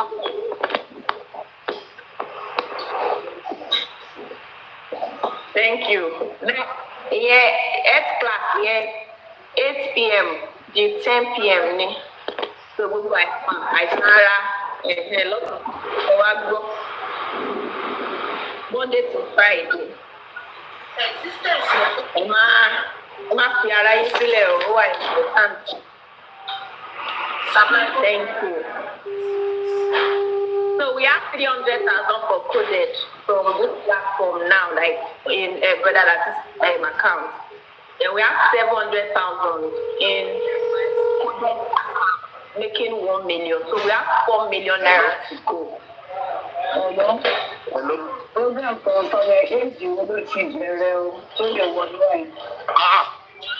Àyìn náà ti gbọ́ fún ta. 40 kẹ̀ láti 25 40 kẹ̀ 40 fi ṣèkìrì jù láti 25 ẹ pàdé wa. You are welcome. Aago méje ló bẹ̀rẹ̀ every Friday. 300 years. 300 Wọ́n ní 300 years. Yes o. 100 years. Láti 25 ló ti bẹ̀rẹ̀ kì í ṣe 45 o 25.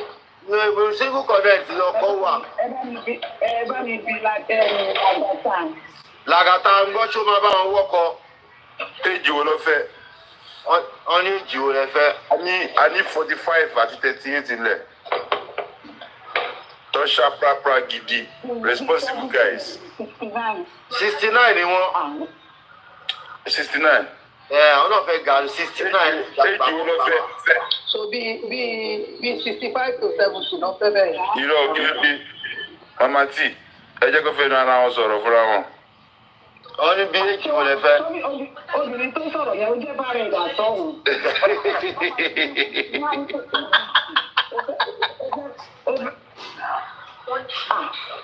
Ilé ò lè ṣiṣẹ́ mọ́. Kí ló dé tí ò lè ṣiṣẹ́ mọ́? Ṣé boko ṣe máa ń kú nìyẹn? Bàbá 60 gan ọ̀gbìn ni wọn ò ṣiṣẹ́ ni. Ẹ má wọrí. Ó ń kú o láti fẹ́. A mọ̀ pé ó ń kú bẹ̀ tí Ọlọ́run yóò kú báyìí. Ẹ ṣáà máa bọ̀ lọ́dọ̀ làgàtà alálẹ̀. Àwọn síbẹ̀. Ẹ̀yin náà tó bá gbẹ̀yìn ni mò ń wò yẹn igan ẹ̀jọ́ 60. Ṣé lóòótọ́? Ẹ̀jọ́ 60 náà. Ẹ̀ṣọ́ kí ni mo jọ? Wàhálà ẹ̀ Kí ni mo jọ sá? lè ju 50 something lọ. Àwọn 62. Look she look young. Tọ́ bá ní kí n mú kan nínú ọjọ́ alẹ́ agbòwúrọ̀ lọ́jọ́ àtọ̀dá kò sì kọ̀ mí ń bẹ ọjọ́ alẹ́ yẹn lèmi máa mú torí ọjọ́ alẹ́ máa mọ̀ mí tọ́jú ọjọ́ alẹ́ ní màmá. Mo ti wá sórí platform yín. Ẹ̀yin náà ti wá àwọn client mi ni. Èmi mo sọ fún yín pé Ẹjọ́ mo fẹ́ bèrè aago mélòó ni program tí Lagata fẹ́ ṣe àti pé ìgbà wo ni? Ẹ ṣe gbọ̀wọ̀. Aago méje ni every Friday 7 o'clock Nigeria 7 o'clock. inside every Friday. Till morning call ni o. Kí ni bírí ni ò sọ lórí ẹbí? Tọ́ bá ní kí n mú kan nínú ọjọ́ alẹ́ agbòwúrọ̀ lọ́jọ́ àtọ̀dá kò sì kọ̀ mí ń bẹ ọjọ́ alẹ́ yẹn lèmi máa mú torí ọjọ́ alẹ́ máa mọ̀ mí tọ́jú. Tó bá ṣe gúnyàn fún mi á dẹ̀ máa díta fún mi máa kó gbà máa kágbọ̀n máa kó lọ sínú ẹ̀ ọjọ́ alẹ́ yẹn lèmi máa mú torí ọjọ́ alẹ́ máa mọ̀ mí tọ́jú. Oníwàwù tẹni àgìtàn ló làkìsà Ọlọ́run ló lẹ̀mí mi ìyàwó mi ló ní ìbọ̀dì. Ó tẹ̀ sí pé ta ti jó mọ́ ọkùnrin àti ẹ̀dẹ̀ ẹ̀ka ṣeré 1 hour. 1 hour lọ́ọ̀lọ́ mò ń lọ bí iṣẹ́. Ní Saturday, ní Friday. Bọ́dọ̀ àti àwọn ṣé bí ta bí kíní live kíní lẹ ló jẹ́. Ṣé ẹ ti post ẹ̀ sórí page yìí ní TikTok ẹ jẹ́ kí ló wá ń bẹ̀? Kí ni yẹn? Ṣé o voice yẹn? Ṣé ẹ ti post ẹ̀ ni? Ṣé àǹtí Débí ò ní Facebook ni? Kẹ̀kàn ṣẹ́ ẹ̀ wọn bí mo ṣe ṣẹ́ yín lánàá. Ẹ jọ fún gbogbo ẹ̀yin tẹ́ fẹ́ wá fún adult class àkáǹtì ẹ ló wà ní abẹ́ Mama T yẹn máa follow àkáǹtì ẹ bẹ́ẹ̀ torí private la máa fi ṣe o àkáǹtì ẹ ló ti wọlé adult class ẹ máa follow ẹ bẹ́ẹ̀. Kẹ máa ṣe opening prayer tẹ bá. Èwo ni question? Ọmọ ń Tẹ́ bá ti débẹ̀ ẹ máa mọ̀. Kid boss, opening prayer wa oríkì òkú náà máa fi bẹ̀rẹ̀ opening prayer wa. Ṣé voice ló jẹ́ ni mo rò pé ẹ sọ pé ó jẹ́ live ni mo rò pé live lẹ pé ṣé voice ni? Live voice ni náà. Ọkùnrin àti ẹṣẹ́ ẹ̀wọ̀n bẹ́ẹ̀ yẹn bí ṣe ṣẹ́ yín lánàá yẹn. Ó kí ẹ kọ́kọ́ tó ṣẹlẹ̀ bọ́dá Lati kò ní ẹ jẹ́ kí n fi WhatsApp eléyìí háì yín ní WhatsApp ẹ jẹ́ kí n fi WhatsApp eléyìí háì yín ní WhatsApp báyìí. Download nìkan. Mo fi lè háì yín lè bá mi sẹ́yìn. Ó ti wá lẹ́gbàdúrà láti kọ́kọ́ bẹ̀rẹ̀ lẹ́ẹ̀kọ́dà ìfọ́nà òun. Bẹ̀rẹ̀ òkè. Sáwọn náà máa bá yín sórí kì í. Bá ti débẹ̀ ẹ máa mú báírò àti ìwé máa kọ ilé ìtẹ́ bá mọ̀ pé máa ní. Owó wa rí ìwà ẹ̀ fún mi lẹ̀. Kí ló dé?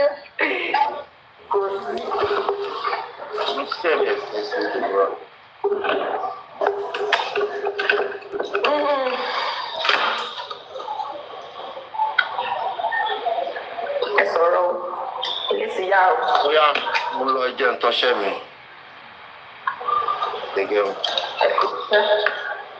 Ẹ ṣé o gbogbo ẹ̀yin olùrànlọ́wọ́ wa thank you very much.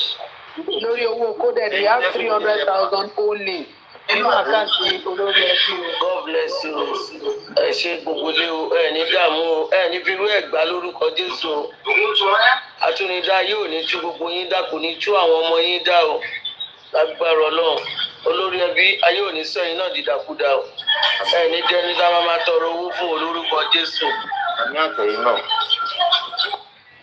àmì o ẹ ṣé o gbogbo ẹ̀yin tẹ́ bá wa dá sí lénìí àti tẹ́ tí máa bá wa dá sí ọkàn yín àbalẹ̀ o we have 4 million naira to go 5 million naira ló fẹ́ fi ṣe so we are send 1 million naira 300,000 no account Mr. Lati 700,000 no account coded himself so we have 1 million naira 4 million naira to go ọkàn gbogbo yín àbalẹ̀ láyé o ẹ ní dẹrù àgbé káàkiri òkú ni. Marry later. All right, then 8th class, 8 p.m. We love you. Follow the adult class account so that you can participate. In account, the health. Silence. Thank you. We love you. Bye.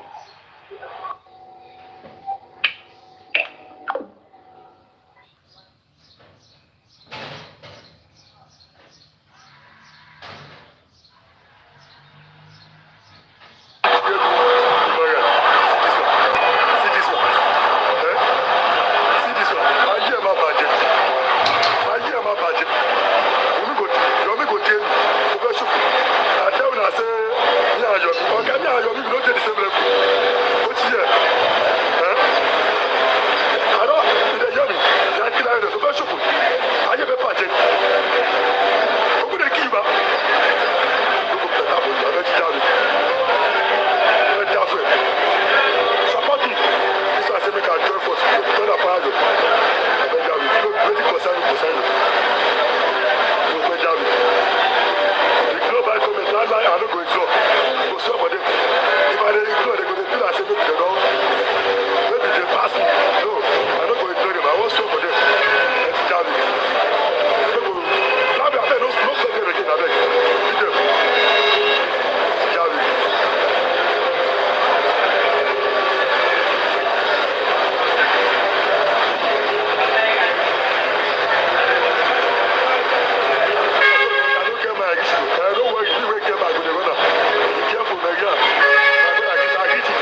I take ground already. Yeah, my papa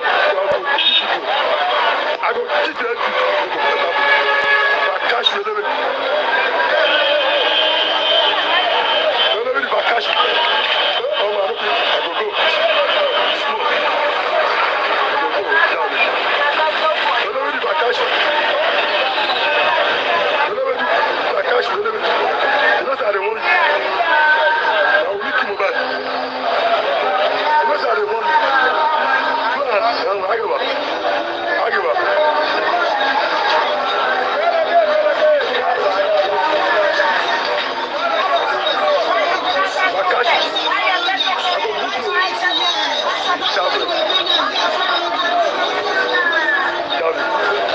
As black people don't move you, I don't go on with you, but you hold on too much.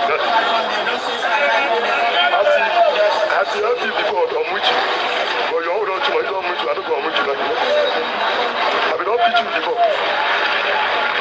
Black people, you too much. They'll be everywhere you will help. I won't wait. I got my party down.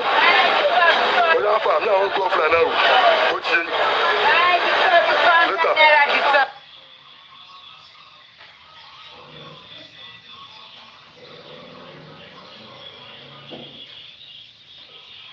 Because I knew someone that my husband actually had an injury from the fight he had with his friend. Which friend? His name is Prime Boy. Okay. And I also knew that he reacted to an injection. Because my husband was fine before the nurse came. Although he had an injury. In fact, the day he died, he had a podcast with one girl. What's the girl's name? Susan Talk. Susan Pajok, yeah, I think, I don't know. He has a podcast. So for you to know, he was actually, and that was the day our son clocked 5 months. So I like that 12 number is a weird number too. Because, you know.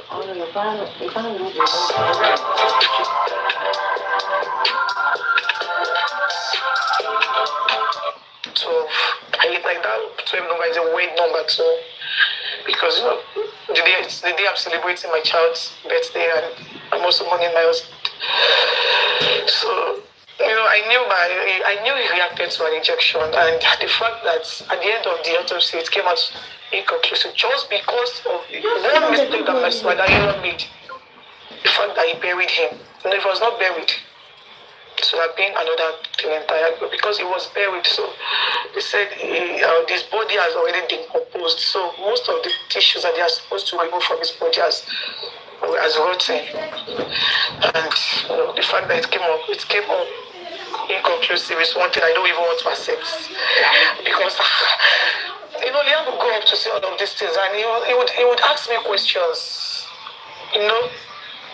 And the story would not be interesting if at the end of the day there was no justice for his father. You know, the fact that he was bullied by his oppressors, that alone is another thing that is outside. Up to this moment, it was not to him. You know, the fact that you're talking about the whole normality. Yes. The fact that like the bullying part, you know, the bullying part is part of the reason why the whole world came out for justice. Yeah. And up to this one, you know, the police actually promised us that they were going to, that they will be brought to book and all of that. But up to this one, nothing was done. Yeah. Do you understand? So you agree that whole bullying is part of what led to the death? You know, you don't have to kill somebody with sword before killing them. I'm not gonna lie to you. They cannot deny the fact that they made life so unbearable for my husband. And I remember his crew made life unbearable for your husband. They cannot deny that fact. That one thing they cannot deny. You know, a lot of people might be everywhere to support them in bashing me, you know, so that I wouldn't talk the bullying aspects. Well, the few ones that are online cannot be erased. And Liam will go up to see all of those things. And I just pray that boy will not grow up to be traumatized, because imagine seeing group of people beating his father that way. You know, it is traumatizing, because it won't be that his wife, whenever I think about those things, it really breaks me. I'm not gonna lie to you, but at this point I'm fighting for my life and the life of my child. So and his father is not even like, his father has been like has been on the Naramali side, like he has been talking, he has been speaking for them, you know, he has been trying to save them. Why do you think he's doing that? So who am I? I don't know. For any reason best known to him, I don't know. I really do not know. No, I really do not know. So Essentially, you're saying that the justice for Mohbad hasn't been gotten up to this. And the justice for Mohbad that your father-in-law is asking for is not the same justice for Mohbad that the public is asking. It is not. Yeah. And you're essentially fighting on two fronts. Yeah. You are fighting for justice for your husband. Yeah. Again, and then you're having the people who are supporting his oppressors, as you call them, attacking you. Yeah. And you're also being attacked by your father-in-law at the same time. Yeah. And your father-in-law seems to be supporting the people who you say oppressed your husband. Yes. How are you taking care of yourself in all of this? How? Is it like you mean financially? Yes, financially, emotionally. What is your support system? How are you taking care of yourself? It's just God's grace. And also my family, you know. The family has been my pillar. They've been there for me, my mom, my dad, my auntie, and my elder brother. Like, I'm so grateful for the gift of them, you know, because they've made, like, they've shown me love. Like, they've shown me all the love I deserve. And my husband's friend also, they've been there for us financially. My husband's true friends. Yeah, like, friends. I don't know if I should mention that. I know some of them. Yeah, like, Bella. So Bella has been there. Yeah. Okay. Shea Vibes. T.I. Wadud, and I think yes, those 5 people has really been there for us financially. And also like not just in public, in private. Which is mostly in private. Like, you know, they loved Liam so much. Like, you know, financially, like shelter. Like, even without me asking, they would just send money into my account to get Liam stores. Sometimes Bella would ask me to dress him up. You know, Bella and his wife, they will ask me to dress Liam up because they also have a baby boy. Like Liam is like 3 months older than him. They will take us out, but get Liam stores. Like, you know, Liam has been well taken care of by them. Like, I'm blessed to have them.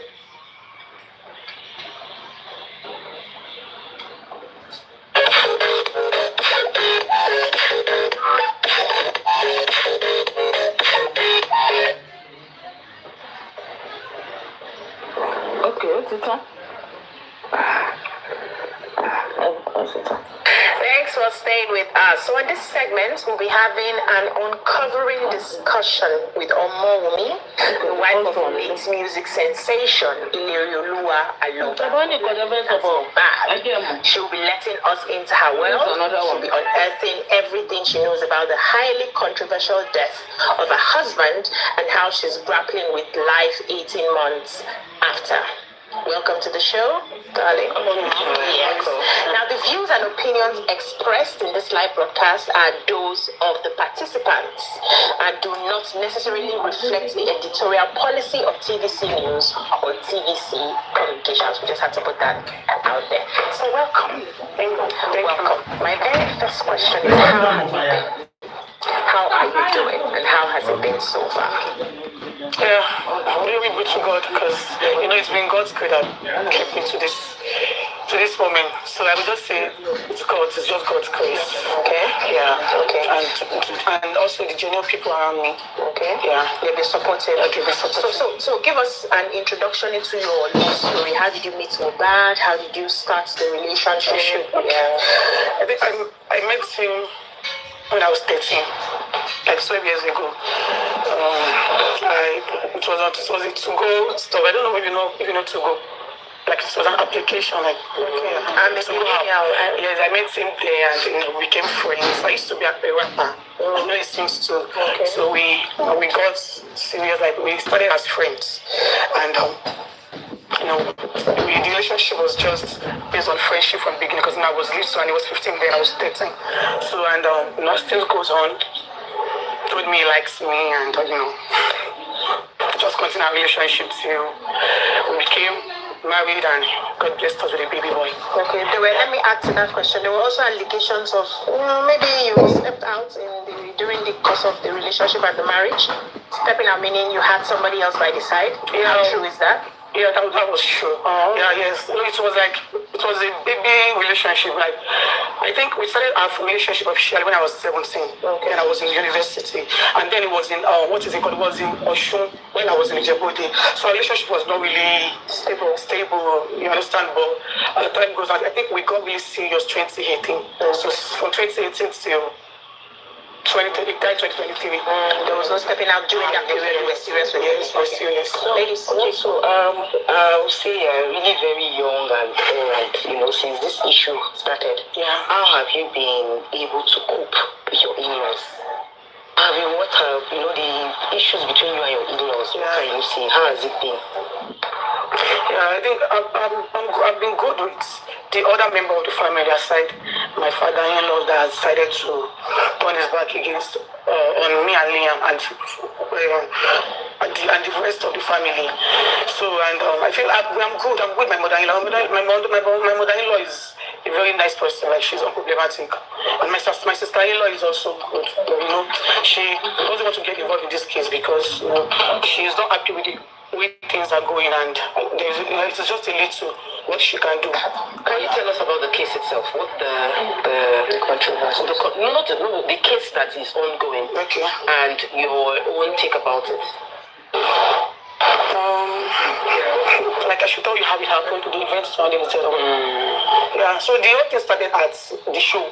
The last show we went to at Ikorodu. No, not necessarily it's there. After it's there. After it's there, The controversy around is it the there's conversation against the money that he was contributed, and why exactly is your father-in-law against the current situation that is happening here? Yeah, I think number one, the family is not in love before the demise of my husband. Yes, but my husband has a way of trying to settle the whole thing amicably. So after his demise, it was just from one family dispute to another. And my father-in-law, myself, is actually my friend. Like, he's like a father figure to me. And but before my husband's demise, we had some issues. Like, just a family feud. But I feel like it's been trying to convince people with the family issue. Do you understand? A lot of people, based on their emotion, thinks everything that is saying is just centered around the justice for Mohbad. But deep down, the few ones that the families knows that everything that has been going on after my husband's demise is all the family dispute. Do you understand? Yeah. And also the DNA issue is one thing that that brings so much pain into my heart, because it sounds funny. Like, how did we get here? We started from justice for Mohbad, and what we are doing, there's somebody somewhere on social media that thinks he has right to just interfere into family issues, started the DNA narrative, and a lot of people get along with it. And my father-in-law, which happens to be the elderly person, like, I expected him to at least, even though he needed the DNA, I actually believe that he should find a way to address it. Do you understand? Talk to you maybe privately. Yeah, he never exactly, but instead he was just going online talking about DNA. I even had to call him. I put a call to him, like, so what do you want? Like, what exactly? How do we get here? Can you just leave this aside and let's focus on why the whole world house? Like, this is just like, what exactly do you want from me? And even when I called him, he didn't talk about the DNA. Like, he was just talking about the properties, the landed properties my husband got for me, and I was expecting to talk to me as a father-in-law to daughter-in-law, like, what do you want? Like, talk to me, stop going out there to talk about it. But he never did. I called him several. He never said anything regarding the DNA or anything. All he was just telling me as well, my husband's property, if I feel like I have anything with me, I should just hand everything over to him, or else he would go out to destroy me. Wow. Yes. Wow.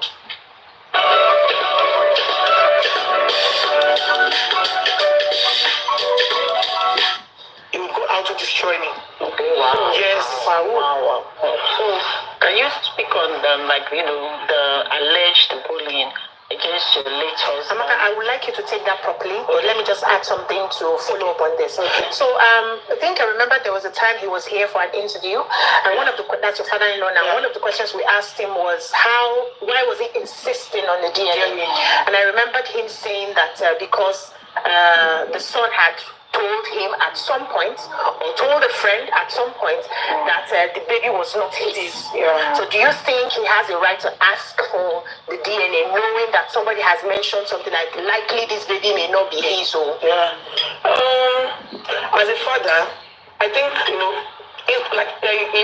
legally he doesn't have the rights. Okay. But because I feel like I have nothing to hide, so I feel like he asks me for DNA is not an issue. Okay. But it's just the way he's asking me, yes, it's like because he knows that presently, like I'm just the most bullied widow in Nigeria right now. And I feel like as a father-in-law, we were friends. Like that man is actually my friend. Wow. Years before this whole thing, like it was my right hand. That was his right hand. Were you legally married? Yes. We had traditional marriage. Okay, traditional marriage. Yes. Okay. We're not legally, so it's just traditional. That's yes.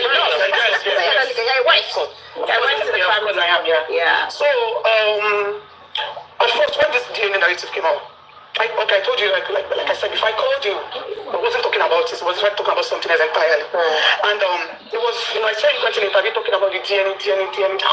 And I was like, at first you said because Nigerians wanted hit. Okay. Then he moved to saying my husband's friend told him that he only had sex with me once. And why would I tell him I'm pregnant? One sex can never lead to pregnancy and all of that. Meanwhile, this same person that you said told him these things did not follow us back home. That was the person that fought with him at the show. So how come this same person is the one is insisting? I told him because this same person did not go to the house with us. It was just me, my husband, his brother, and the other team members.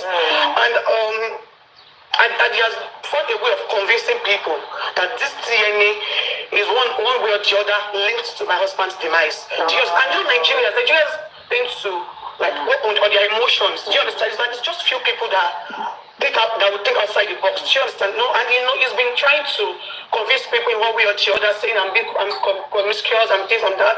And most people do not even know that he was even the one that wanted this baby. I mean, my father-in-law. He left me and my husband. We were still young. Yeah. I got pregnant when I was 23 years. But most people do not even know this same man fasted with me, my husband, and himself for 7 days. Yes, we were pregnant. We went to different places. We took to mountains, churches. Like he gave me so many things to eat and drink.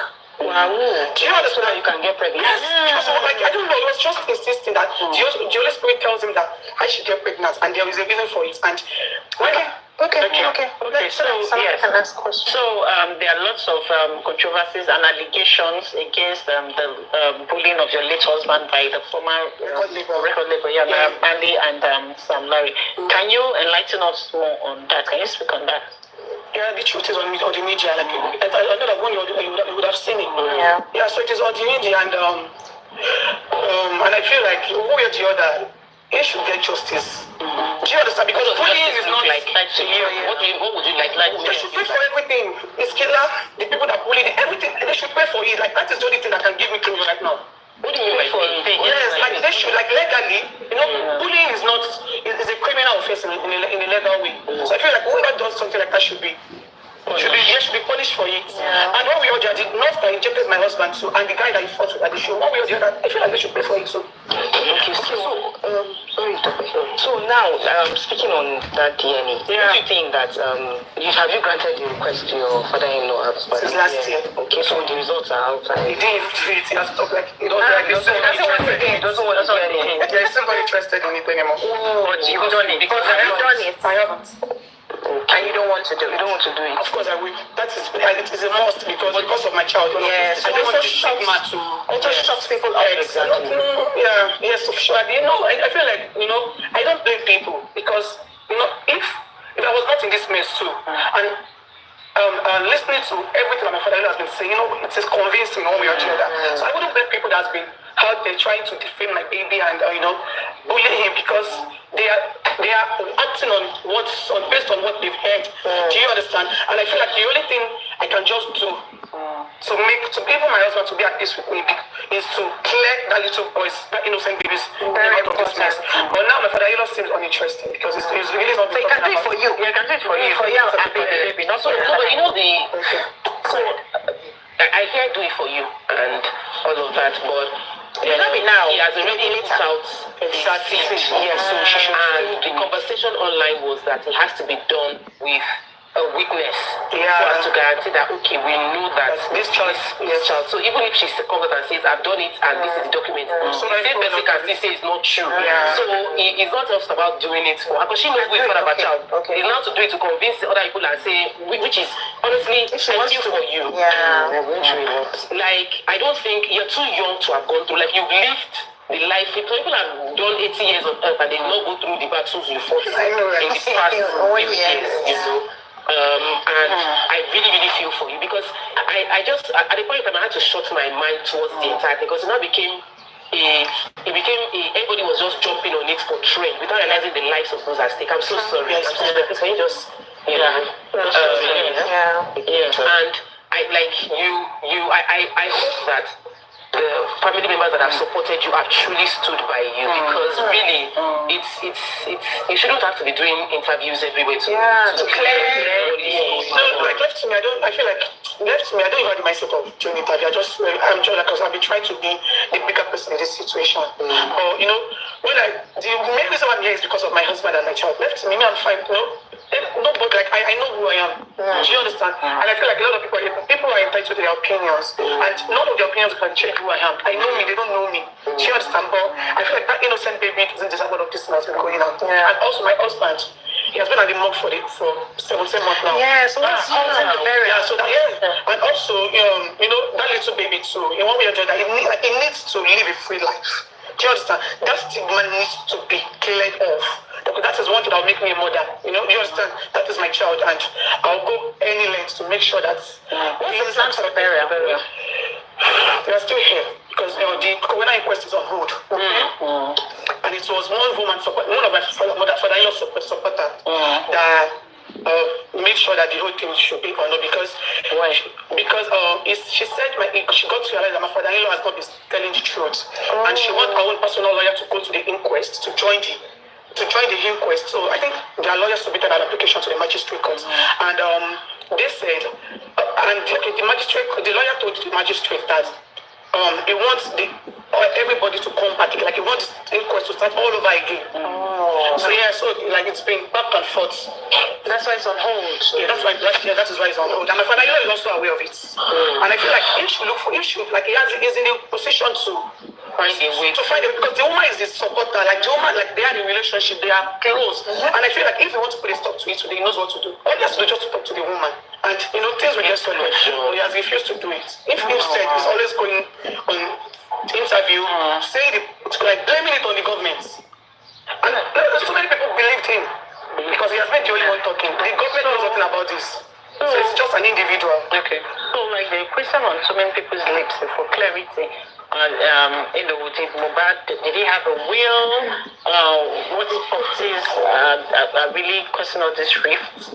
Are there royalties that you're receiving from his songs? What are the sharing formulas? But people really want to, because it seems like this whole fight is centered around property, wealth, will. So can we have more clarity? Can Nigerians have more clarity on that?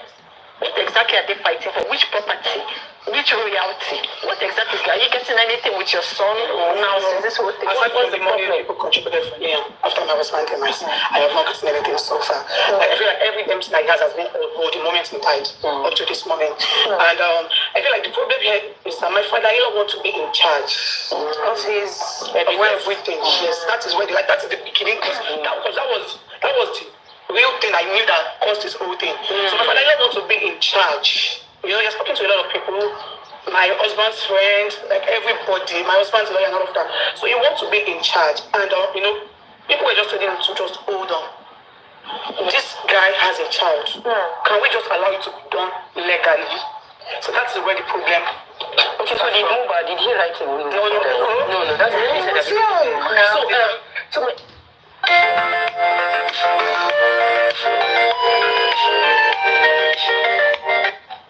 Okay, so did he write a will? No, that's what he said. Here is my concern. Because of this case being protracted for so long, there is no property properties, the royalties, everything is now like us. Until the case is resolved. Before you can now withdraw anything from it. What are you doing? Okay, there's a lawyer. Okay, before the lawyer can then what are you doing personally to like for work, for earning, to keep yourself together? How are you surviving? No, first, he had a plan on getting a salon. That was before his demise. We wanted to settle his parents then. To me, but after his demise, a lot of people have been there for me. My families, my husband's friends, like strangers, has really been there for us financially, and well, later on, I think after a year of his demise, some people really run for me. I have a online business now where I sell hairs. Yes, and so I've been, it's been going well. Yes. Yeah. So let me ask you about the relationship between you and your sister. You've been at loggerheads. What exactly happened, and are you people looking to resolve it anytime soon? Yeah. So what happened is like my father-in-law has been. They have said so many things, and my sister has been the one like trying to counter him and all of that. So it got really worse to an extent that my father was saying it all around. I used to F around. I used to put substance in my husband's food and all of that. Yeah. So my sister, who happens to be, she's somebody that she get angry easily. Went on live to talk about it, like trying to defend me, like she said my father-in-law, like she was actually trying to defend me. And while doing that, she was really trying to talk about my husband being the cheating one and all of that. That is one thing that my husband and my child, I don't like it because he's not here to defend himself anymore. He's dead. So I feel like a reasonable person should at least say good things about him and not the bad ones. Just my husband is not an angel. He has one or two things, like he has his own side, but I feel like not put it out there when it's exactly. He's dead, so people need to hear beautiful things about him and not the other way around. Yeah. So before then, I actually called her and I told her to please that she should not start saying all of this. I actually begged her to please not say anything. In fact, she should not even answer my father-in-law. It's not because I don't have anything to say, but because I'm just trying to be a bigger person in this situation. And if I should reply to everything that's been said, this whole thing would have gone more messy. So I feel like my silence is just the best. Yeah. But she did not answer, so she went all out for my father-in-law, like to reply him. And she just like she was now talking about my husband. Like my husband is the one giving me the infection and all of that. And I feel like and it just sits well with me. So I had to do a disclaimer on my Instagram story, and she got mad. She said I embarrassed her publicly. In fact, she even cried. I just did I never knew.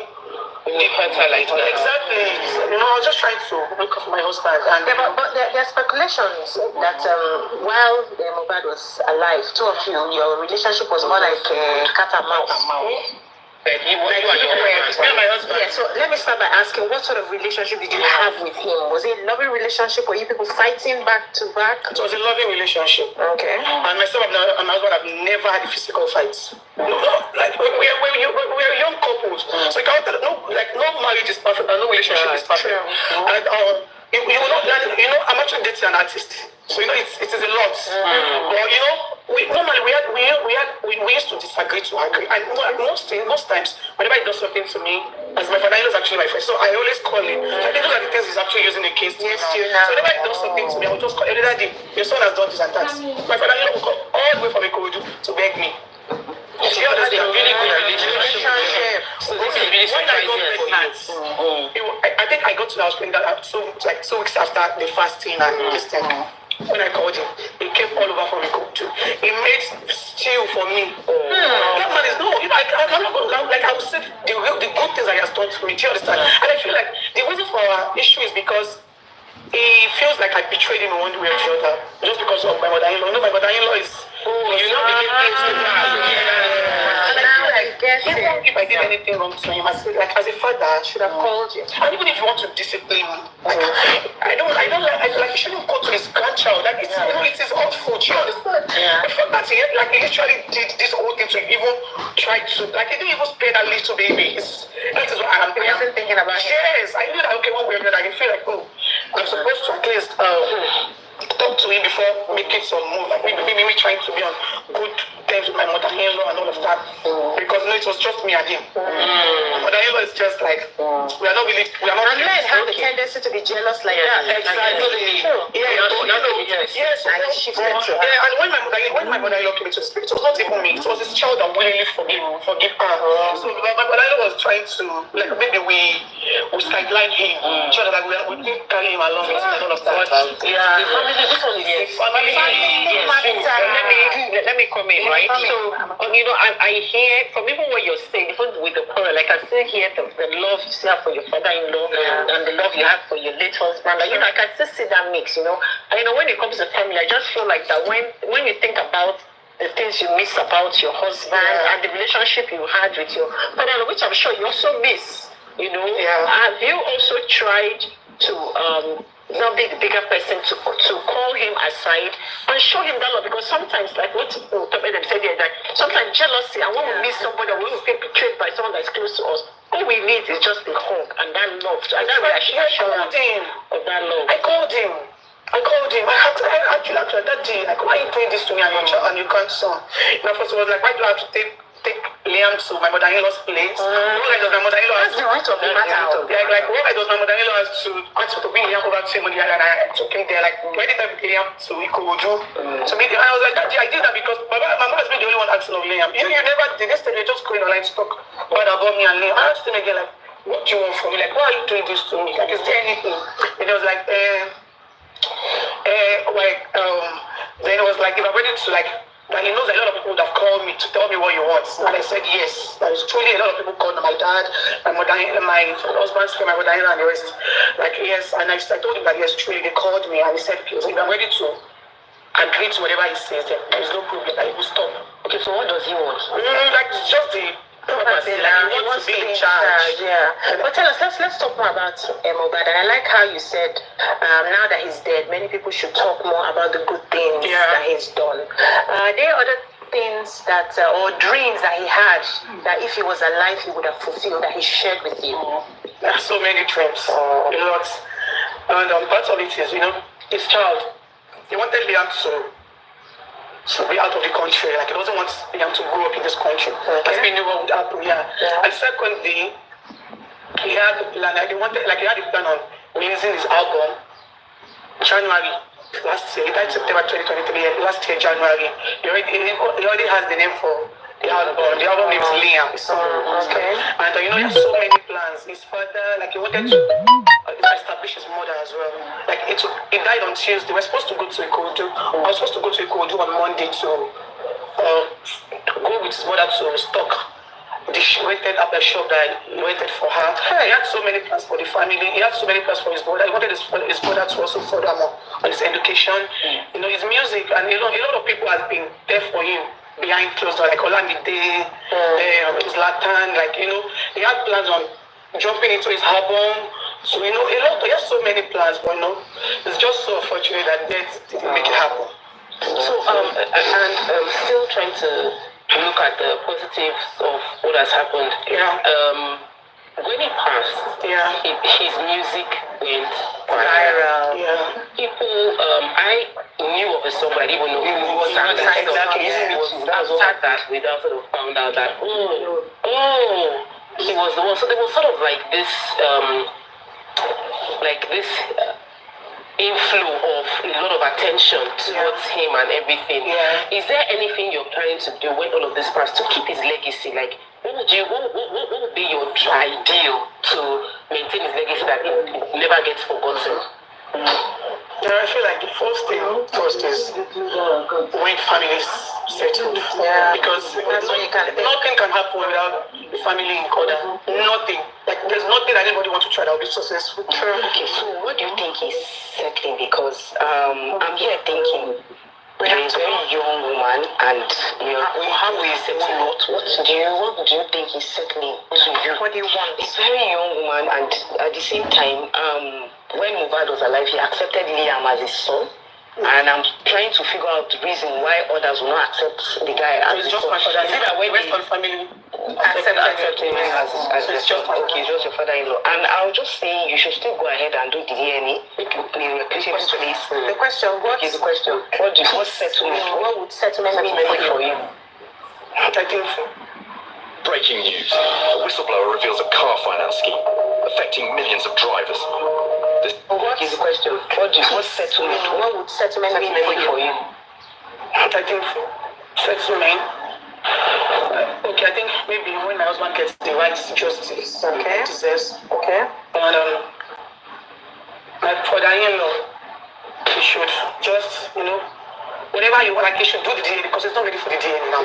Okay. Yes, it doesn't seem, it seems so uninterested with the DNA. He should just do the DNA. And in fact, he's free to do it wherever he wants to. He should just give me the permission to also do mine because he doesn't want it. He wants his own personal DNA to be the last. Okay. Yeah. So I think he should give me the permission to do my own personal DNA too. Okay. Yes. He wants to carry himself without her involved. Yeah. So I just want to have my own personal DNA as well. Yes. I don't mind if she take it anyway. I don't have anything to hide. Okay, but you still do your own. Of course, yes. I just want to have my own thoughts. But do you need permission have to go down. He knows about all of this, but I feel like he doesn't he knows. My father is 100% sure that Liam is his grandchild. Liam looks like him. Yeah. Do you understand? We have to go. Thank you so much for being on the show with us. The views and opinions expressed in this live broadcast are those of the participants and do not necessarily reflect the editorial policy.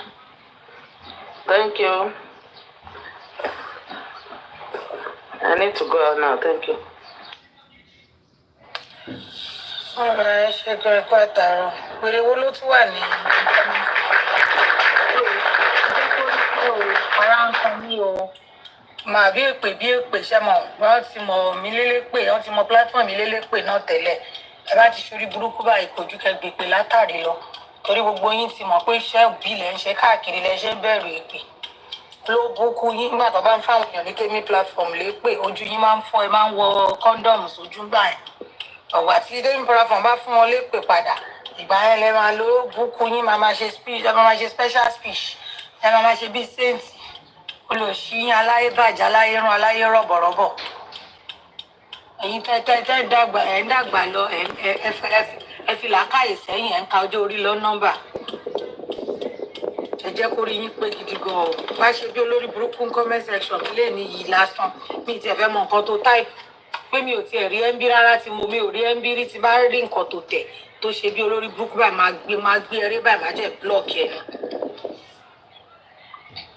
máa gbé eré tán báyìí máa jẹ́ sáré ṣáà blọ́ọ̀kì ẹ̀ ìráyè ìgbẹ́jì ẹ̀sìn lé mi yọ olóbùkún yín gbà tẹ́ ń pè tẹ́ fi ń build platform ìgbà yẹn ẹ̀ẹ̀kan máa ń di ẹ̀ ń gbà yẹn gbà tó ló ṣì yín sọ don't go to any other platform ẹ máa pè Wùmí what are you eating right now? What do you want to eat?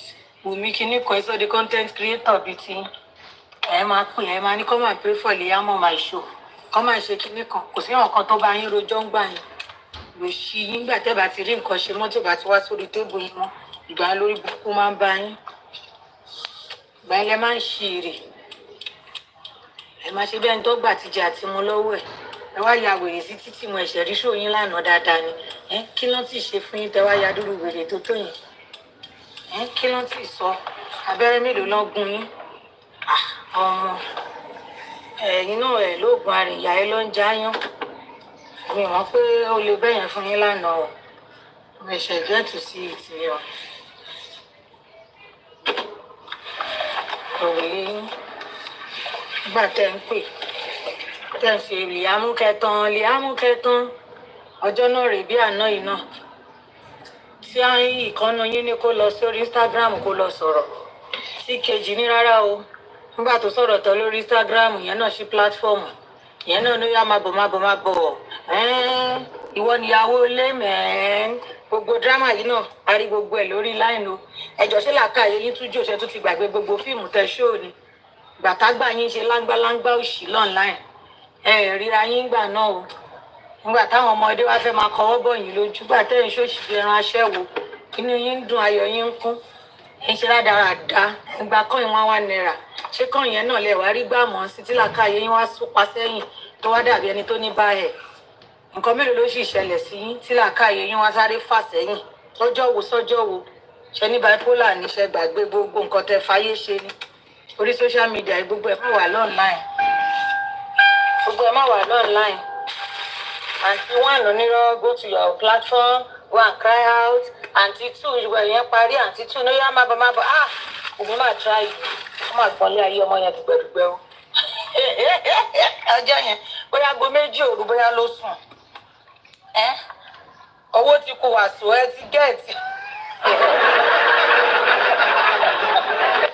ọjà ò tà mọ́ owó ò wọlé mọ́ ẹ wá ń japoro ẹ wá ń ṣe kàràkàrà káńtà gbogbo kínní náà online yìí náà ló wà kò ń ṣe pé bóyá ó wà yìí dín gbogbo kínní ìṣẹ̀lẹ̀ ni ẹ wá ń fọ́ọ̀mù séǹtì ńsìn ẹ wá ń ṣe àwọn kan bully they are bullies they are kinní kan ẹ jọ kílẹ̀ yìí ẹ̀yin wọ́ọ̀sì ju bullying lọ ẹ̀yin ẹ wọ́ọ̀sì ju bullying lọ látẹ̀tẹ̀ ní beginning of ìṣòro ayé èèyàn tẹ́yìn mú ẹ̀ní tó kan lù pẹ̀lẹ́yàn tẹ́yìn sọ pé ẹ̀yin láìkì láyé ìgbà yẹn kẹ̀dẹ̀ ń ṣáwọn sí rìkọ́dì tẹ̀jẹ̀ ń bá wọn bóyín ẹjọ́ kí ló tún fẹ́ wọ́ọ̀sì ju bullying lọ bí òṣòṣì tẹ́yìn ṣe ọ̀rọ̀ ta là bá pèsè sí bí o bá ṣòlóṣì tó ń ṣòṣì bí iṣẹ́ a sọ fún kó gba kóyè ṣòṣì bí iṣẹ́ àwọn tó yẹ kó tún sọ fún kóyè ṣòṣì bí iṣẹ́ àwọn ò sọ fún wọn fi sílẹ̀ ó ń ṣòṣì bí ránṣẹ́ wo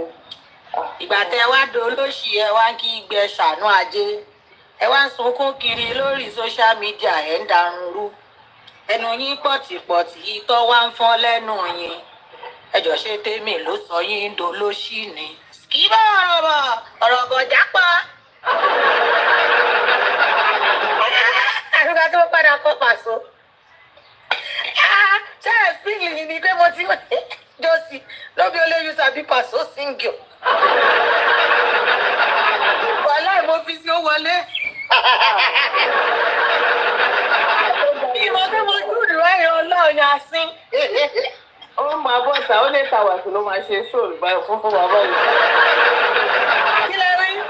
8 hours lódì ló ó tí lóò máa ṣe 8 hours fún wa o lódì ló. àdúró. ó ti gbàgbé wà tó sọ pé lódì ẹni wọ́n mi ò ní ṣe díẹ̀ ní kankan. ó ní ṣe ayọ̀ tí ẹ̀ kọ́kọ́rọ́ tí ẹ̀ rántí ni almost 5 hours mà lọ́ máa fi fara wọn lórí ọ̀rọ̀ díẹ̀ dè nígbà yẹn ṣe bóun náà ló fa wàhálà tó kọ́kọ́ ṣẹlẹ̀ náà ó máa ṣe ni kò ní ṣe ni ló máa mo yá dákẹ́ mo yá múùtù mi ìyá sọ̀rọ̀ ń dọ́kì mi àgbà wọn kí ni ò sọ iná lọ fi padà wá bá mi jà o nígbè mi ò dá sí mi ò jáwé òkò káni mo ti mọ̀ pé lẹ́sẹ̀ òsì méjì ní ṣé mi ní ti já bọ́ngbà yẹn. má ní ẹ má sọ bẹ́ẹ̀ lórí comment section a máa sọ pé don't say that má má sọ bẹ́ẹ̀ ẹ má ṣe kinní no oníṣẹ́ kò ní right láti pé gbogbo nǹkan òun náà ló trigger gbogbo kinní yẹn ẹ rí bó ṣe é ṣe lánàá yẹn bẹ́ẹ̀ tó tí adágẹ́jẹ ni ẹ wò àwọn ará social media yàtọ̀ o fake life ló ń gbé o ẹ wò bó ṣe é ṣe lánàá á dẹ̀ máa ṣe bí ọmọ jẹ́jẹ́ ẹ bó ṣe ṣe lánàá tó ó ń ranjú yẹn tòrò ní kí ló sì sọ Omowummi tó wá ń búlì láti 2 years nǹkan kí ni kó wá ṣe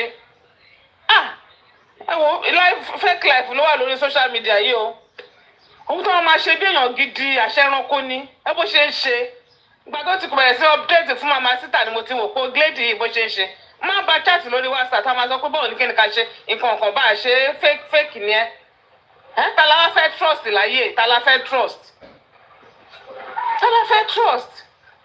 níbo la kí ló tí ìsọ tó ti bẹ̀rẹ̀ sí ń kà lánàá lady yìí and she never kò ever saw anything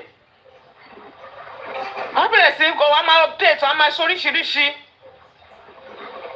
wọ́n lọ wá sọ pé wọ́n bú yẹ. wọ́n sunkún jọ yẹn báyìí mo yà fi fóònù lẹ̀ pé tó bá yá yín o ọlọ́run àbá yín yanjú. wọ́n búlì òun ta ló búlì yẹ.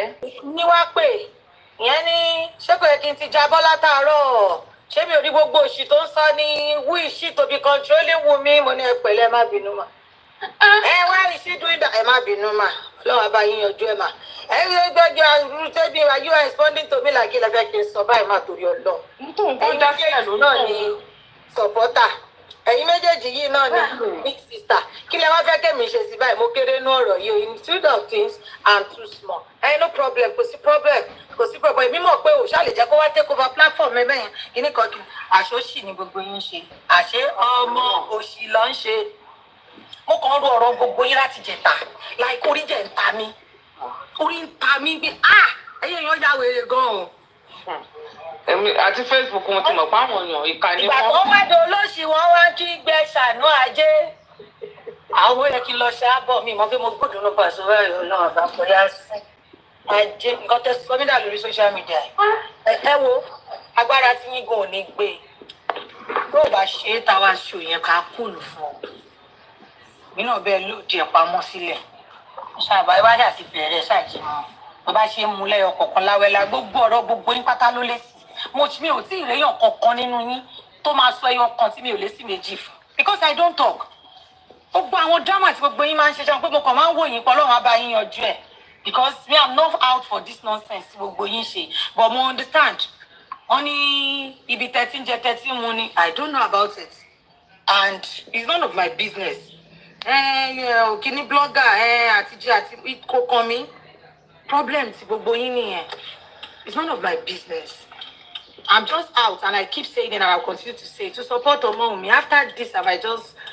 palẹ̀ mọ́ ara mi kó rágbárágbá mi bóyá kí ra mọ́ fún yín láwọn dancing step yẹn padà kí máa jó àwọn ijó tèmi lọ torí bó bá ti rí jó mi ò ní rònú mọ́ tí bá ti rí jó ẹ̀yin ní wàhálà ilé ayé bá yín débi competition the same thing you did wọ́n ní kọ́mọ yẹn wá ṣe birthday bó ṣe mú mama síta náà sẹ́nu gbà yẹn nìyẹn pé ní kí ló dé tó fẹ́ máa jẹ́ kó máa ṣe birthday kìíní kan ó máa ṣe birthday rárá o ìjọ tó bá díjọ́ birthday yẹn gbà torí pé ò sí bẹ́ẹ̀ mọ́ tí birthday di nǹkan tó wà successful you were the first person àwa gan tá à ń sọ pé a ṣe ìgbàtẹrù birthday gan pẹ̀lú àwọn sísá mi gan kò séèyàn kankan tó ti post ẹ máa ṣe competition who go first post something káwọn èèyàn máa kọ́kọ́ lọ rush ìbò tó máa kọ́kọ́ fi gba monetization and I would just be looking of this even the birthday kini gan later gan Wunmi was like started me kini kan Wunmi ó ti jáde síta ìbí náà máa post kini ma kí n máa post I think I posted it and I deleted it later.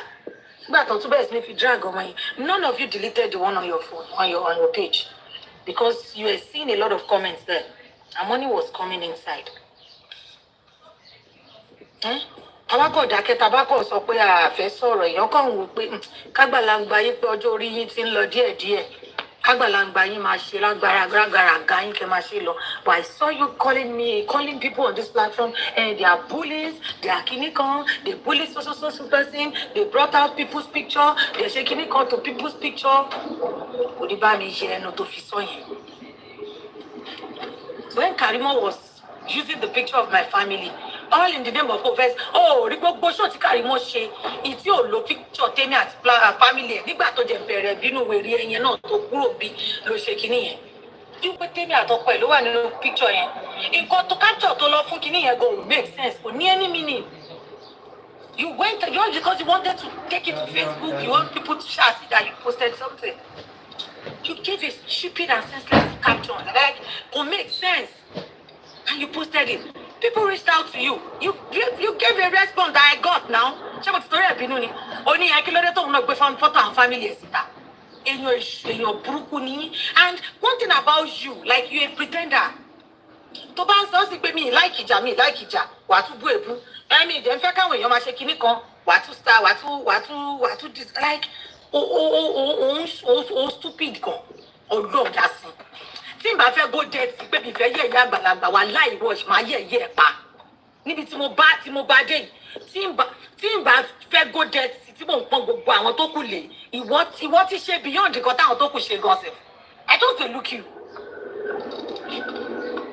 O gbé picture yẹn jọ yẹn wọ́n tún reach out sí ẹ o lò ṣe ẹ response tó fún wọn ni pé kí ló dé tó náà pé tiẹ̀ sọ pé mistake now you are denying it pé mistake ni ipe wò wọ́n pé tèmi àtọ́ pẹ̀lú àbẹ̀. Deny it. Tí ẹ sọ pé sorry kìíní kan. The reason you gave them was why tóun náà gbé picture òun àtọkọ ẹ̀ síta nígbà tí ó fẹ́ kan gbé. Ìwọ ló máa ní ẹbí tí wọ́n máa gbé pamọ́ kò ṣe èmi.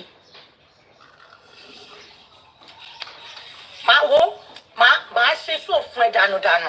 Màá ti torí èmi gan ti torí tiẹ̀ màá kọjá pé àwọn èèyàn gùdù gan títọmọdé yẹn tàgbà iṣẹ́ yẹn àwọn èèyàn wá filẹ̀ ìtọmọdé fi ń mú àgbàlagbà tó fi ń mú jẹ bí ọ̀lẹ yẹn ìyẹn làwọn èèyàn máa pọ̀ wàá ló béèrè bẹ́ẹ̀sì tó fẹ́ ṣe wàá ló béèrè tó bẹ́ẹ̀ yá sí Ọlọ́run mò ń dúró de iṣu ẹ̀yẹn ó yẹ kó mo sọ pé máa sọ fún pé permission mo máa fi ń rúlù dé àkọ́ra wò pé hello alpha ṣé mo lè máa gàzọ lọ tó bá ti ní gàzọ lọ báyìí kò sí alájẹ anybody tó lè stop me.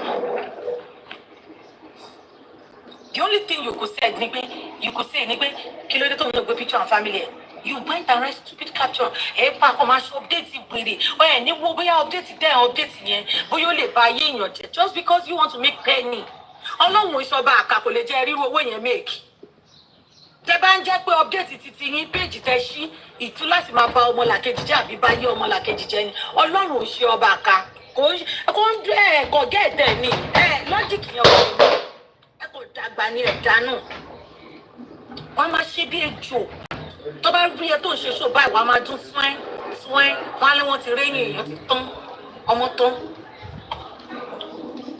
èṣù bèlèké tó tó ẹ láyé mi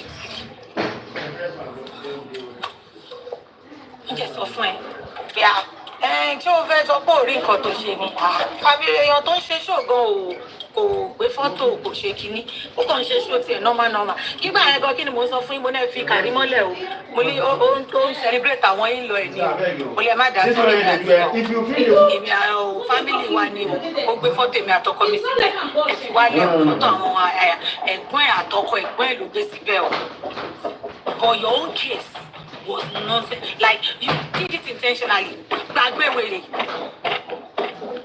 but to you believe that àwọn èèyàn ò rí ẹ